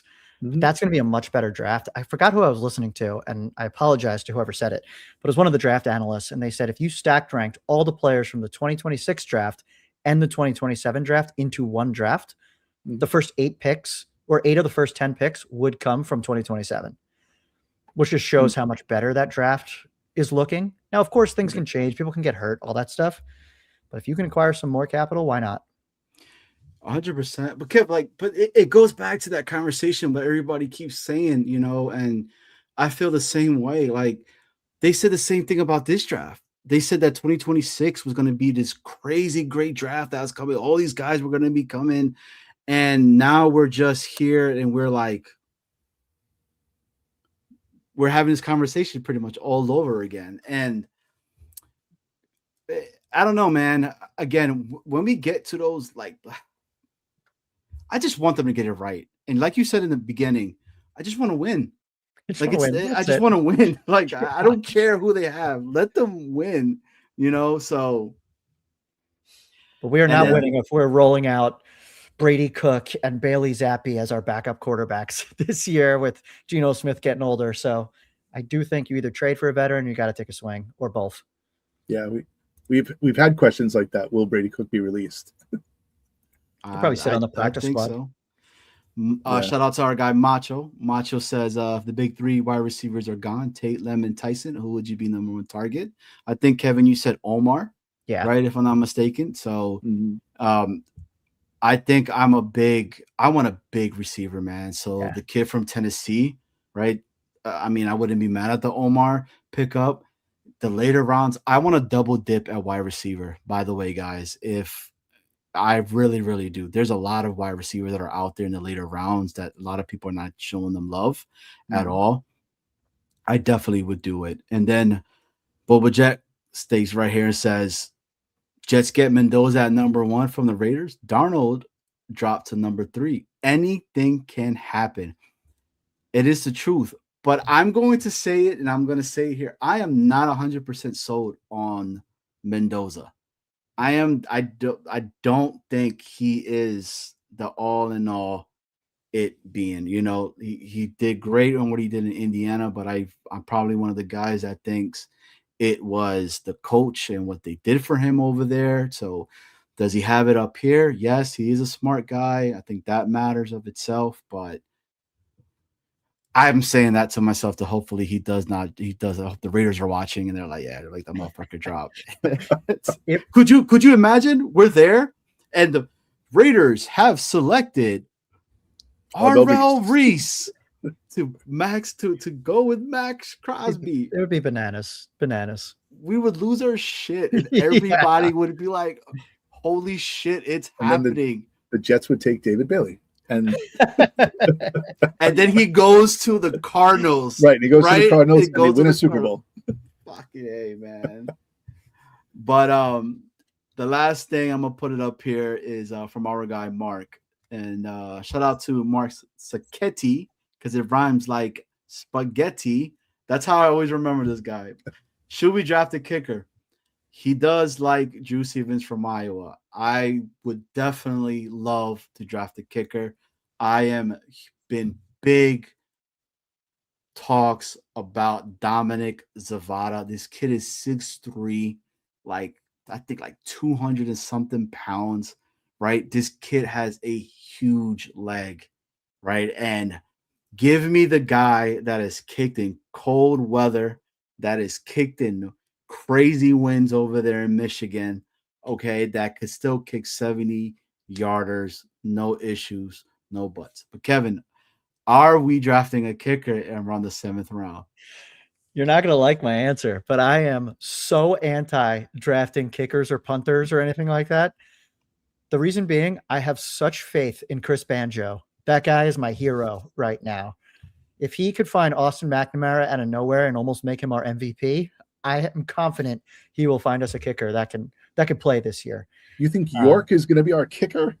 I don't think he's going to be the kicker. I actually think they'll find someone else. I think it'll be similar to last year, where like Nick Folk came in the last week of August.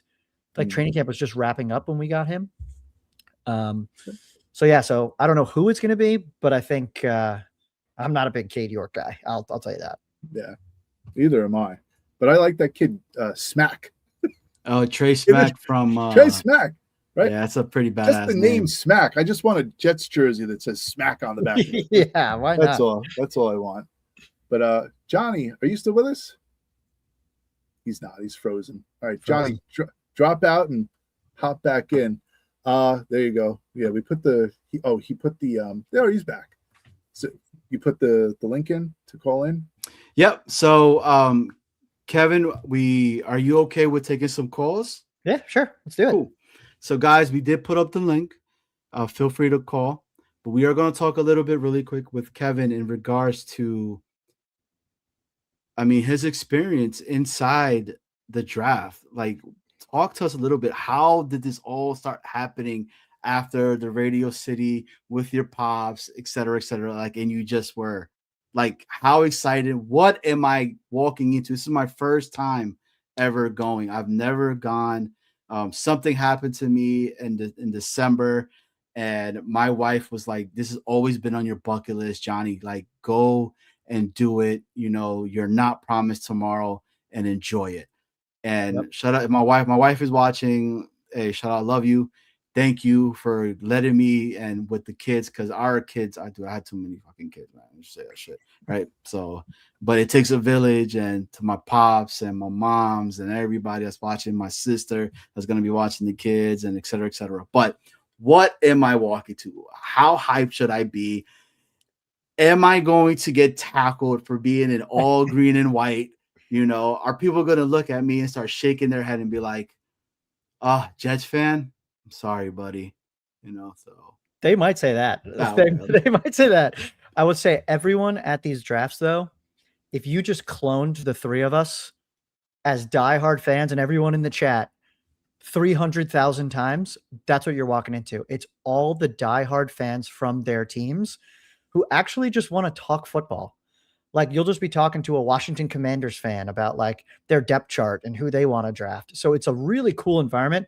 I actually call it Comic-Con for football fans because everybody dresses up and all that kind of stuff, which makes it really, really fun. I would say no matter where you are, you're going to have a good time, especially if you're not looking at your phone. Don't like ruin the draft by looking at who's going to get picked, because you could find out on Twitter before you actually see it live with Roger Goodell. But I would say the inner circle and being in the theater is the greatest thing you could be a part of. And I know that there's like a campaign, get Johnny Boy in the inner circle. That's the big thing going on right now. Please. But I would say there's only a few people allowed in. There's about 20 seats, and you all sit by team. So we'll be sitting right next to the Buffalo Bills section, the Dolphins section, and the Patriots section. And it's great. Like, when a player gets picked, they come out and like meet everybody out there. They give you free swag. You're like on TV constantly. And I just think the energy in that room is so high and so tense because you never know who they're going to pick. And I first got to do it in Dallas when we drafted Sam Darnold. And I was like, I have to be in this theater from here on out. And that's where like I fell in love with it. Now I sit in the NFL On Location Center section if I can't get into the inner circle, but I'm able to weasel my way over to the inner circle every time the Jets pick. And people who work for the Jets that are there are great. So you're going to have an awesome time. But if we can get you into that inner circle, that'd be pretty game changing. Dude, well, yeah, I'm trying everything and anything, you know. I don't even know, can I go into the theater? Like, how does that work? I have no clue on any of that, you know. So it's like, can I say hi to that guy that's gonna be like, come over here, you know? Hey, if I flag you guys down, yeah, we'll have to just throw some bills his way. That's all. Got it. Mikey just said in the chat that there's only 14 seats per team, so it must be a smaller theater this year. The only way you can get into the theater is there's a line that if anyone leaves the theater, they take a seat filler to fill in. So if a Jets fan in the inner circle leaves after the 16th pick and you're the next Jets fan online, you can get in and take that spot. The first round, it's really hard. Most people don't leave in the first round. Right. Second, third round, you probably have a better chance. And then the last day on Saturday, they pretty much just let anybody in. So you're good to go into the theater that day. Gotcha. Well, a guy that's going to be with us, and I am hyped to have him on because he was like, dude, once you put that link up, I'm calling in to talk to our guy, Juicy Jet. Cannot wait to meet him. Cannot wait to see him in person itself. One of the other person that other than this other person that I wish was going here with us, which is my guy Snowball. Like, dude, I've been trying everything. Okay. Like, dude, just wear like a luchador mask. Nobody will notice you. Okay. Like, nobody will notice you. I cannot go. But our guy, Luby, what's going on, man? Hey, yeah, I can't wait. And I was with Juicy Jet on Saturday at the Badlands party, and we just started chopping it up about what's going to go on. I was so happy to hear that he's going. I didn't realize how much I see him at every game. Like, he's travels all the time, and I envy his travel because I try to do that as much as I can, but he has got me by like a million times. So total respect to Juicy Jet. Heck yeah. It's been great. It was great to meet you on Saturday. That was really fun. And when I saw that picture of you sitting by yourself in your section, I was like, this guy's a diehard. He knows what's up. You know what? Green Bean just randomly reposted it today. Like, I don't even know he posts like stories like that. He just like randomly reposted. It's a picture of me alone at the stadium. I'll try to pull it up while we're on the phone. But Lonely Lou. yeah, and then I was just on the phone with the Boba Jet, and he FaceTimes me with Hulk Hands Mikey, and we had like a half-hour conversation about you and everyone and how much he goes to the draft as well and stuff. Just incredible. So here's my picture of me alone at the stadium, going from winning to that. There's me. That's it. Hell yeah. That's All All right. amazing. So Poor Lou, man. You're every Yeah. Jets fan. It's the same. Yeah. I have Crazy. to say, I want to have Boba Jet come on the show. I want to get Mikey yeah, he's going to be Hawkins with us on the show. Thursday. So I Boba's going to can't- be with us on Thursday. Hulk Hands is going to be with us on Thursday. Can't We're wait, putting man. a Can't crew wait. together. This Dude, is a I can't legendary wait. crew. Hey, look, I have been deemed the Poncho Jet Boy. So what do I mean by that? There's going to be pictures to come. I might have some people asking me to cut their lawns in Pittsburgh. That's for You sure. know, so I don't know. To be TBD. But Luby, talk to us, Yeah. man. What's going on? Thank you so much for coming onto the show today, man. Of course, bro. What are your thoughts on what Kevin was talking about within the draft? Yeah, look, everything is so up in the air, right? Someone asked me today, he's like, so we pick and you watch all these shows, you interact with all these fans. And I'm like, I have no idea. It's like we do all this homework all year. And we really have somebody's like, oh, you might get Styles. I'm like, no, that's not who we're really looking. But who knows? Maybe they trade back and get Styles. Who the fuck knows? Yeah. Nobody knows what they're gonna do. Lou, Nobody. It's so up in the air, Lou. It's It incredible. really is. Are you're geared up for the draft? You're all like, Oh my God. I have a set suit up? that when I wear this suit, it's going to be legendary for the draft. And I could get beat up in my hometown neighborhood if I ever was seen in it. They would just start beating me up. It's going to be embarrassing, but yet, Dude, it's gonna be badass, bro. Like liberating. dude, it's gonna be great. Dude, and just to let everybody know, because myself, Lou B, and Boy Green, we're all gonna be together, right? Yeah. So I hit up Lou B. He was like, bro, I bought you this chain. He's like, fuck do you mean you bought me a chain? And I sent him the picture, and he was like, this is amazing, dude. So this Yeah. chain that I got, it is ridiculously big. It makes no sense on how big it is, but I cannot wait. So you're gonna see 3 random dudes with these, and we're all gonna look crazy. It Lou, was are great. you doing a costume reveal or are you saying No, that I for- just for the have. draft? So Nick Sean gave me the idea. He's like, you got to wear a green suit. And then I said, Mhm. Juicy. And Juicy's like, I got a green suit too. Mhm. So I went and found like this rhinestone crazy. I would never in my entire life wear Okay. anything like this. And the abuse that I'm going to get from like I'm still friends with the kids I went to preschool with. So you have to understand that the jokes are nonstop every day. And the fact that I'm a Jet fan and they're all Giant fans. I'm like in a group of 30 and there's one Jet fan. It's me. The rest are Giant fans. So the abuse I'm going to take from this get up, but I am ready for the abuse. All You right. won't get it there. You'll fit right in No, with no, everybody right else. there, It's no, gonna but be just- it's gonna be great. My shit circulates. When I did the Jersey burn and had 2 million hits, people were hitting me up from everyone like, what's wrong with you? Are you losing your mind? You're burning things on the internet. I'm like, oh, it's just Carolina jersey. It's fine. But we know nothing. Nobody knows anything right now. Yeah. We know nothing. We know nothing. I think the big thing though, and Mikey Holcans is great with this when we go to the draft. We always have that like attitude of like, oh, we're the fans that boo every pick and all that stuff. No, in the last 10 years, it's not been that way. Whoever we take, we're cheering our Oh, butts yeah, off. without a We're going to doubt. be pumped. 100%. Welcome them to the family, that whole kind of thing. Oh, hell yeah. No, Yeah. definitely. I mean, I would like to, anyone on this any podcast knows that I want Jeremiah Love. That's it. There's nothing. If I won the lotto, I would buy a second TV for every single Jet fan to watch Jeremiah Love at the same time when he's on another team. And we could watch David Bailey, Arvell Reese get 1 or 2 sacks, and Jeremiah Love is scoring 2 to 3 touchdowns and 200 yards a game and say, I would buy every Jet fan an extra television. That's what I would do if I won the lotto tomorrow because we're going to regret it substantially. And that's it. and we're gonna say, oh, but it was best player. You can't take a running back at 2, but they took him at 3, 4, 5, or 7. Now, Too Lou, early though. I gotta ask you a question, Lou. Yep. The Giants, if they take, Jordan Love, or whoever, Titans take Jordan Love, Jeremiah Love. Jeremiah Jordan Love. Sorry, Jeremiah.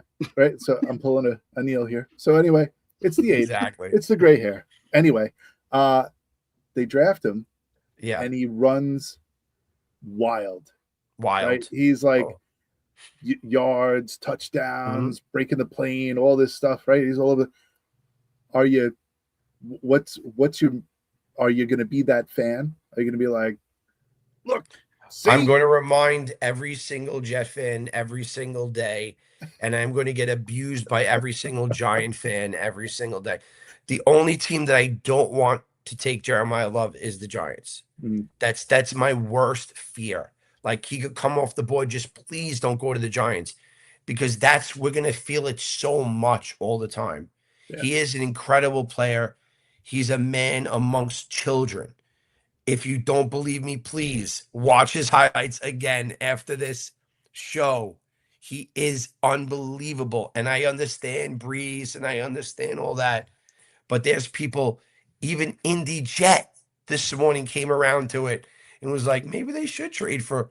This is a guy who is obsessed with Breece Hall and has told me that Jeremiah Love is going in the 2nd round. He's overrated. He's going in the 2nd round, and he was telling me. And then today he came around to it. I was like, Indy, you finally watched his highlights? But that's it. It is what it is. I don't think we're going to take him. But if anyone is capable of taking him, it is Aaron Glenn. If there's any coach in the entire NFL that is capable of taking him at the 2nd pick, it is Aaron Glenn. And talking really about Aaron Glenn, we got Aaron Glenn's Yeah. number 1 Here comes supporter. Okay, I can't Jake even Assett. mention love on Jake's show. I just want to say, so Hulk Hands is one of the biggest chef fans there are, and he doesn't really watch these podcasts. So I was just on the phone with him. So I gave him all the shows, and I warned him. I said, when you watch Jake, just be ready, because literally they said it today. It is the Howard Stern of Jet fans. I warned him. I said, especially today with Beast and Charles Gorman being naked, I want to see Hulk Hand's face when he watches Jake for the first time.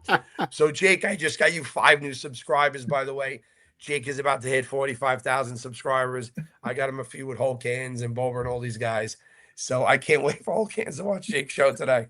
Lou, you say love, Yeah. and Jake Eisman appears. Yep. I can't even go on Jake's show and mention it anymore.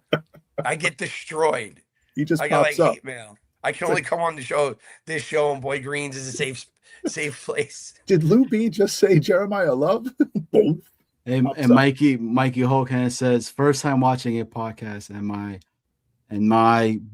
my boy Kevin is on. So Yeah. appreciate you coming on. And man. after this, Hulk Hands is gonna watch Jake, the episode from today. There you go. He's gonna go, what the fuck? Jake says, Lou, you are the best, and he cannot wait to party. That's right. Jake's my dude. And we're doing the party 12 o'clock, obviously, at McFadden's. That's where we're all meeting. Juicy Jet knows. I already told I'll be there. Juicy. Jake, if you want to interview Hulk Hands and Boba Jet, and they're all coming too, and their costumes are superior. Like Hulk Hands and Boba Jet is superior. We're just regular people amongst these giants. Well, there's a question for you in the chat, and it's from our guy Danger Zone. Is Oh. it true that Lou B wrote the hit Meatloaf song "I Would Do Anything for Love"? Yes, and I would do that too. Yes, I would. Danger Zone. There is no other line after that. It's just like, he wouldn't do that. He would do that. Yeah. I'll shut up as best I can about him, but I understand. We're gonna regret it though. Just know. We're Luby, gonna I regret tell you, man, if this happens, bro, there's gonna Oh, be a lot of forget us it. going nuts. I bro. would- I would go on Jake's show and just like if we have a big club, Jake is like Oscar the Grouch. There'd be dead ass maniacs everywhere. Listen, guys, I have to go, but Johnny, I'm gonna free up a space. You got somebody waiting backstage. Yep, You can bring take 'em my on. place. All right. So Where are you gonna Kevin, go? Kevin, yeah, I'm heading over to the Danger Zone, so I will be over there this evening. So after this show, go over to the Danger Zone and watch over there. And Kevin, it was an absolute pleasure meeting you. I wish you the best time at the draft. You are in good hands with Lou B, Johnny Boy, and all these Mikey Hulk hands. He's got big hands. He's going to help you, and you got protection from Boba Jet. So I'll be he ready. brings like the jet rifle and whatever laser beam he's got and the lightsaber, whatever it is that they do. But it was an absolute pleasure, and Yes. I wish you the best. And please come back to Jets Worldwide whenever you want. The door is always open. So take care, guys. Have a Absolutely. great I appreciate night. it. Yep. Have a good Later, one. Take care, Snowball. guys. Yep. See ya. So there were Me and 4. Boba Jet went to New England and we almost got beat up by like a little girl Patriot fan. She was like abusing us. They're the worst. Yes. They're the worst there. It's there in Miami where I just get. I hate Miami fans. That's I my hate number it. one. The tailgate's my number the one. greatest tailgate ever in the stadium. It's horrible. Yeah. They just rip us to shreds. Well, Miami Kevin, fans to me Luby, are the worst. I wanna introduce you guys But to. that's it, man. I don't know. I don't know who we're taking. No I want to idea. introduce you guys to the guy that I say that could Johnny Boy, I fix. can't hear you. I got you, Johnny. All right. I guess Luke can't hear. Lou, you can't hear me? I could read your lips. No, I can't. I could hear him. I can. Johnny Boy, I heard you all day on the phone today. I actually don't even. I know exactly what you're gonna say. Well, we got Afram in the Oh. building. Welcome, Afram. Welcome, Afram, guys. let me All right, I can introduce hear you. you. That's all that counts. Let me introduce you to Kevin, Johnny Boy, Juicy can't hear you. Jet, Lou Nice to B, meet you. Afrin, Afram. who we taking? For your sake, because I've been watching this draft for years, and I've never seen anyone who's been more passionate about a single player than Thank you. But Thank you. I don't think it's happening because I just No, I don't think it is either. Yeah. But last year I was screaming about Jackson Dart like this, and everyone Yeah. was like, "He's going to second. He sucks." I'm like, "All right, well, he just turned the Giants around. They got a coach that could have came there because they know they have the quarterback handled. And if the Giants didn't have a coach, would he? Excuse me, if the Giants didn't have a quarterback, would he have taken that job? Maybe, maybe not. Maybe it wouldn't have been so But, attractive. Glenn was counting Rob. on Fields, right? So wow, was that bad? Yeah, exactly. I would- Afram, so you have any questions for Kevin? Oh, I'm sorry, Kevin. I didn't mean to. Yeah. No, you're no, good. No, Go for it. You're talking about the draft. Draft has changed dramatically. I was at the 1989 draft at the Marriott Marquis when they picked Jeff Lagerman. Totally different. Wow. Totally different. It was in the afternoon. I think it was a weekend. You're waiting online and you just go into this theater. You grab a seat. Didn't make a difference. You just had them. The front was with tables with the representatives, and then Tagliabue would come out and make the picks. It pretty much going to be like this. The little was not that exciting because of the pick, because it really was nothing out there at that time. I mean, if you look at it, maybe guys that were picked after, who knows? But it was back then. That was it. But since then, they've made it a major event. You know. How did you? Because I think, especially Jets fans, I think we have a fan base that's very knowledgeable about football. Like we can do all the research, watch the highlights. Yeah. How did you, in that moment, like know who some of these players were? Was you just reading about them? Like how did that all go? My buddy that took me there, and plus we relied on the sporting news. We didn't have internet or anything back then. We relied on the sporting news. It was the only thing we had. So, and you'd watch whatever local news. They would talk about it, and that was it. Now forget about it. Now you get everything you want any given time. Hey, Johnny, see you made the board. I know. I saw it. Let's go. Hold on. I was waiting. I mean, I was waiting for Snowball because because Snowball keeps asking when I'm going to make it. Wait, look, guys. This is a Jets Worldwide exclusive. Beautiful. We have made it. Would We they have die? made it. We have made it. We have made it. Oh, this is awesome. Afram, I would like to thank you on behalf of Jets Worldwide. This is No problem. amazing. Amazing. It searched all over to find a good picture, a clear picture of both of you. That one I think I got off of your Instagram or something. Yep, like that. yep. That's when I was with my pops to go see Snowball, maybe, the Mets play. I had to do a still on a video and then capture that and then print it. As far as the draft, man, I think it's going to be Reese. I would like that over Bailey. I would like that. Yeah, I think it's just more for what they need. I think that fits them better than anything else. Oh, I got to deliver. Has there been years that that they put out a lot of smoke screens? Are they known for that, the Jets? It depends. You know, it all depends on who's running the show, right? This whole smoke screen started. I would Did say Denver do stuff like that? No, it really didn't. We didn't hear anything. It would just be each year we got more and more dramatic. Back then, it would be they'd run it. I remember it was 15 minutes. First round pick was 15 minutes. You know, now we're down to 8. So it was you got to know who you're picking. You don't have enough time to.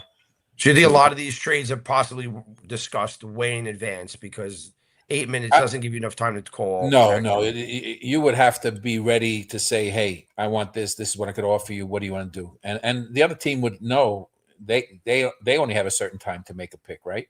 I can imagine a lot of fights because you imagine me in the draft room be like, "What? What do you mean? Don't pick?" I would go. I just see you on the phone and say, "We're trading for Love. Pick Love. That's it. Our pick is in." The point is, we don't even have to trade for him. We could just pick him. Yeah, pick him. That's what I mean. You just pull all the other phone Period. plugs out of the wall and say, "You get the only phone there. It's Love. Make it happen. Click, done." And the only thing that I'm hoping with Love is somebody goes to Woody and shows him what the jersey sales will be. With Love on the back, and then Woody would be like, "Yeah, the pick is in." Clack. If Jaime and the other guy tells him to, I guarantee he'd probably force them to make that pick. So, in your opinion, guys, and Juicy, you would know this great too. What player do you think would sell the most tickets if you were just looking at it as a business side of it for a second? Oh, it would be Love for sure. I mean, like if you could get Mendoza, obviously that would be the number one. That's but out of the like question, right? out of the question, it would definitely be Love. I mean, first of all, his last name is Love. Like so many people. would That's why I love said to the have that jersey sales would be crazy. Yeah. If there weren't like so many rumors about Breece Hall being really close to this 3-year deal that everyone's talking about, then I would say maybe it's a conversation. But because they're trying to extend him, I'm like, I don't know. I just don't. Yeah, they signed Sauce and traded him like right away. They Yeah, exactly. That's fair. trade anyone. That's fair. Especially if Love knows? ends up being like the second Curtis knows who? Martin. And I can't hear Johnny Boy. I'm the Love, luckiest Jets love. Worldwide person ever. I can't hear you, Johnny Boy. We can all hear him. What did he say? Did he say anything? Let me know if he say anything towards me. No, he's just saying All about if he'd be like Curtis Martin, if the next Curtis Martin for Breece Hall be the next Curtis Martin, but two different runners. But I mean, he fits. So I hope it's Arvell this- then, or I hope they trade back and get Downs. But I could see Arvell Reese being another one. I mean, Reese's Pieces automatically endorses that with the Jets being the focal point of there, and it just balloons out to that way of itself, right? If you look at draft history, when I was watching, running backs were picked in the first round.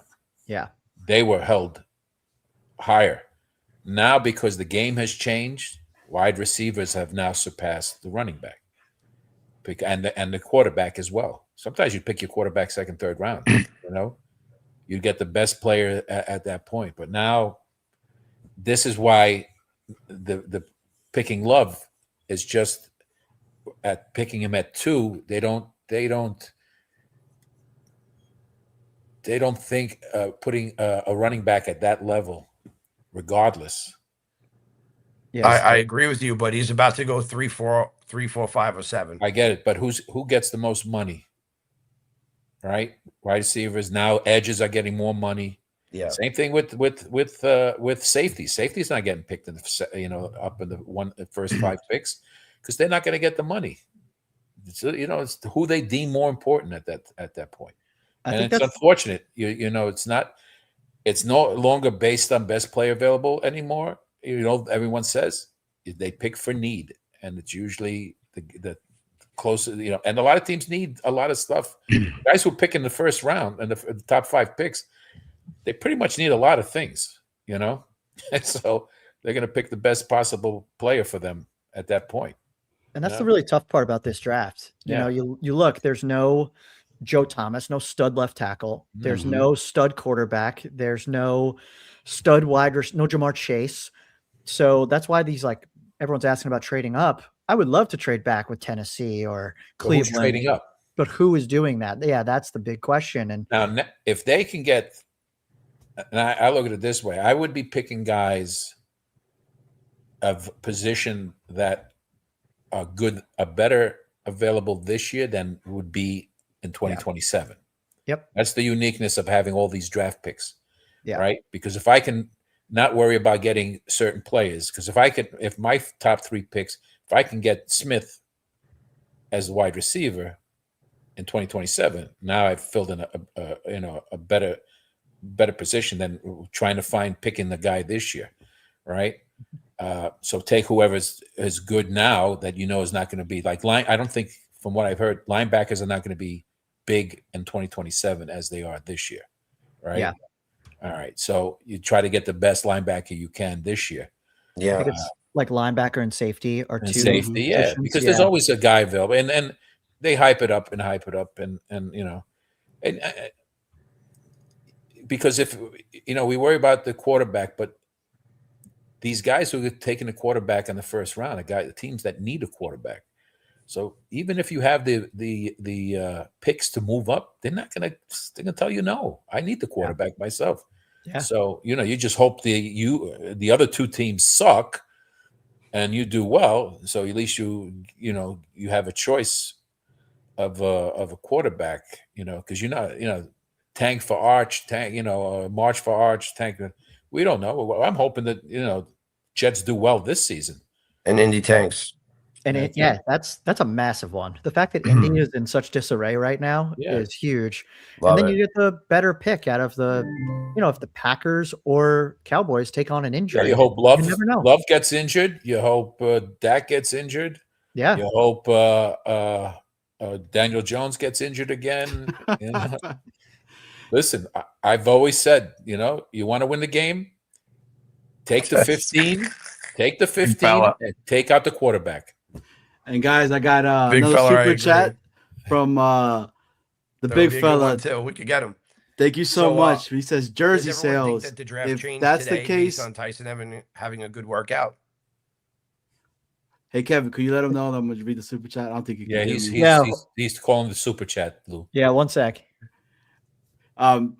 Big fella, $4.99 super chat gets inside the raffle.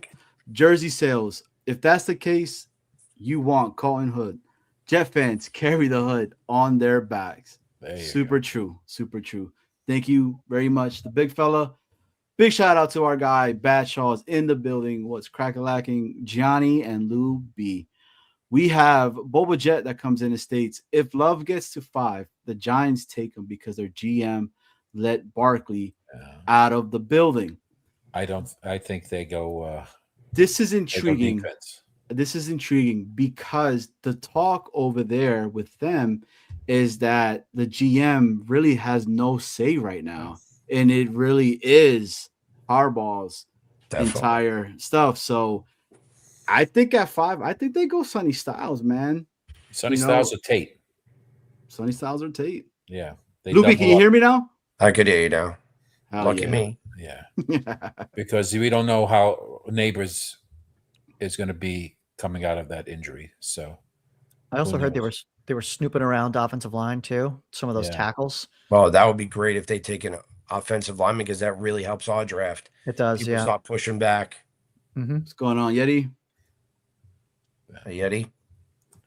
Well, guys, Luby, Afram, I appreciate you guys coming in. So you the for having draft is super close. Yeah, man. Real fast. 2 and 16. Who we going? Afram? Reese and Lemon. Reese Or and Lemon. Reese or Thielman, the other safety. Yeah. Luby? I do not think Lemon gets to 16 by any chance. There would have to be some serious offensive line shit going on. I pray you are right, because I would love him. That's all on we the do now Jets. is just pray. Yeah. Yes, Could Tyson jump before him after today? It's possible. Lou, I Someone think could say. you would need. I've heard the Rams potentially for Yeah. Omar Cooper. If you can get Omar Cooper to go that early, that'll just push Lemon back. And then, of course, you need Sadiq to go. You need those linemen to go, and then it's possible. But yeah, it's scary if he's going to drop or not and make it to us. It's a serious conversation, though, that they do potentially trade back that second pick, which Possible too. I really Yep. think that's what's going to happen, if I'm being honest with you guys. But Luby, thank you, man. Thank you so much for coming on. This has been awesome. As always, Lou, Afram, have a great time. We will. We're gonna. I will look for you and Johnny on TV to and We'll be there. We are representing I hope it's like everyone. Disney for you, where your dreams come true. I hope it is too. But, we will be there representing every Jet fan. Yeah, I know, because I know you'd run on stage. I would fucking go nuts. But You that's go. another I story. mean, you'd probably get tackled, but I'm sure I don't you'll. care. It's different. I would want to be known for the guy that got There tackled. you go. With the chain, probably they grab you by the chain, and Johnny Sheen. They probably only catch me by Johnny and then you'll end Sheen. up blaming Johnny for Johnny. your neck injury. oh man, Luby, Afram, appreciate It's you, a boys. pleasure man. to meet you, Kevin. Lou, good luck. Cheers, Johnny, y'all, text her. Later, Nice guys. to meet well. you. See ya. Thanks, guys. Man, that was awesome. That was great. Kev, so talk to me, man. What's your thoughts on coming up here? What do you got going on? Where can everybody catch you? I have to say that your content is awesome. I was talking to you prior to getting onto the show that I truly enjoy your morning walks and like your conversations of what you're talking about. It is top notch, man. So it's great. I'm gonna pull you full screen. Let everybody know what you got going on. Where can they catch you? Please put your handles out and let them know too, like what you got going on again. Yeah, absolutely. Well, first of all, thank you for having me on. This has been amazing. It's great to interact with all these Jets fans, which is really fun. But for me, you can follow me across YouTube, TikTok, Instagram at JuicyJet25. I do morning walks on my way to work. I just let all my thoughts out about the Jets. We do trivia, things like that. Tomorrow I'll have like a regular podcast coming out. Sunday will be a full round one mock draft on my YouTube channel. So that'll be great. And then all of next week, I'll just be doing my final thoughts and final picks on who the Jets are going to take at 2, 16, 33, and 44. So yeah, I guess you'll also see me on ESPN NFL Network with the rest of the crew on Thursday night as well. So make sure you tune in. It's going to be awesome. Mikey Holkans, it's going to be epic. I can't wait. And yeah, I really appreciate you guys bringing me on and having me join the pod so close to the draft. Yeah, this has been great, man. I really look forward to meeting you. Look forward to meeting everybody. It is still get Johnny Boy into the inner circle. That's it. Trying so hard to do this. But dude, honestly, man, you were saying it. I just want to win, man. Dude, this fan base is so like they're so loyal, man, and we deserve it. And the other thing too, Kevin, I know you're a Mets fan.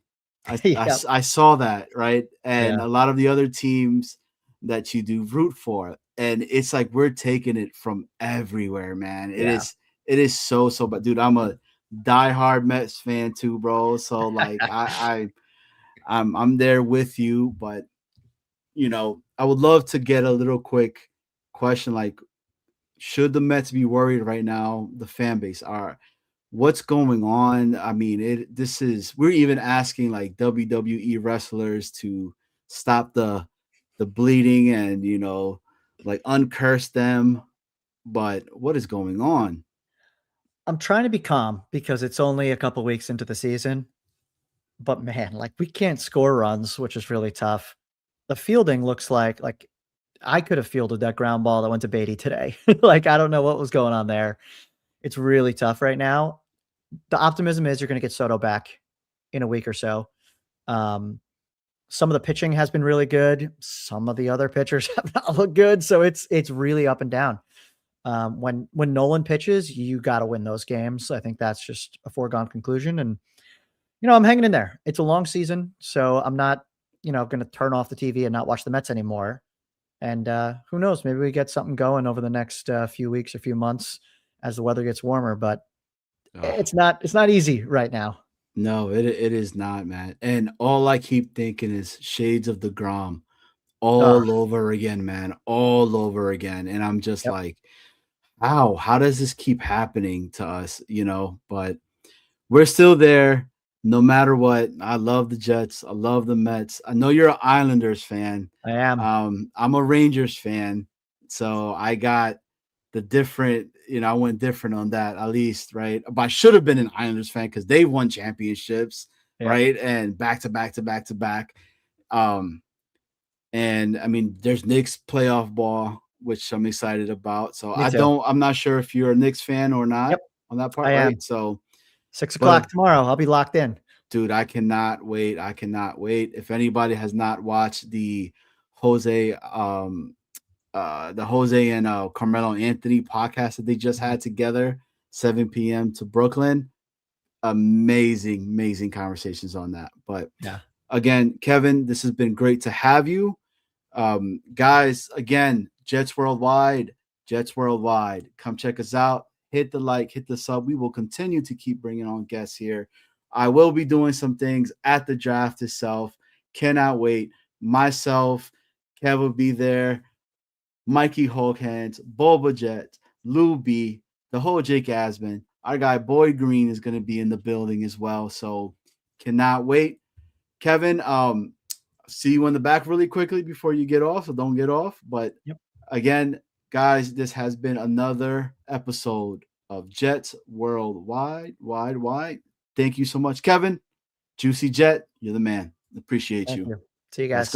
Let's go Jets. This is Jets Worldwide. Wide.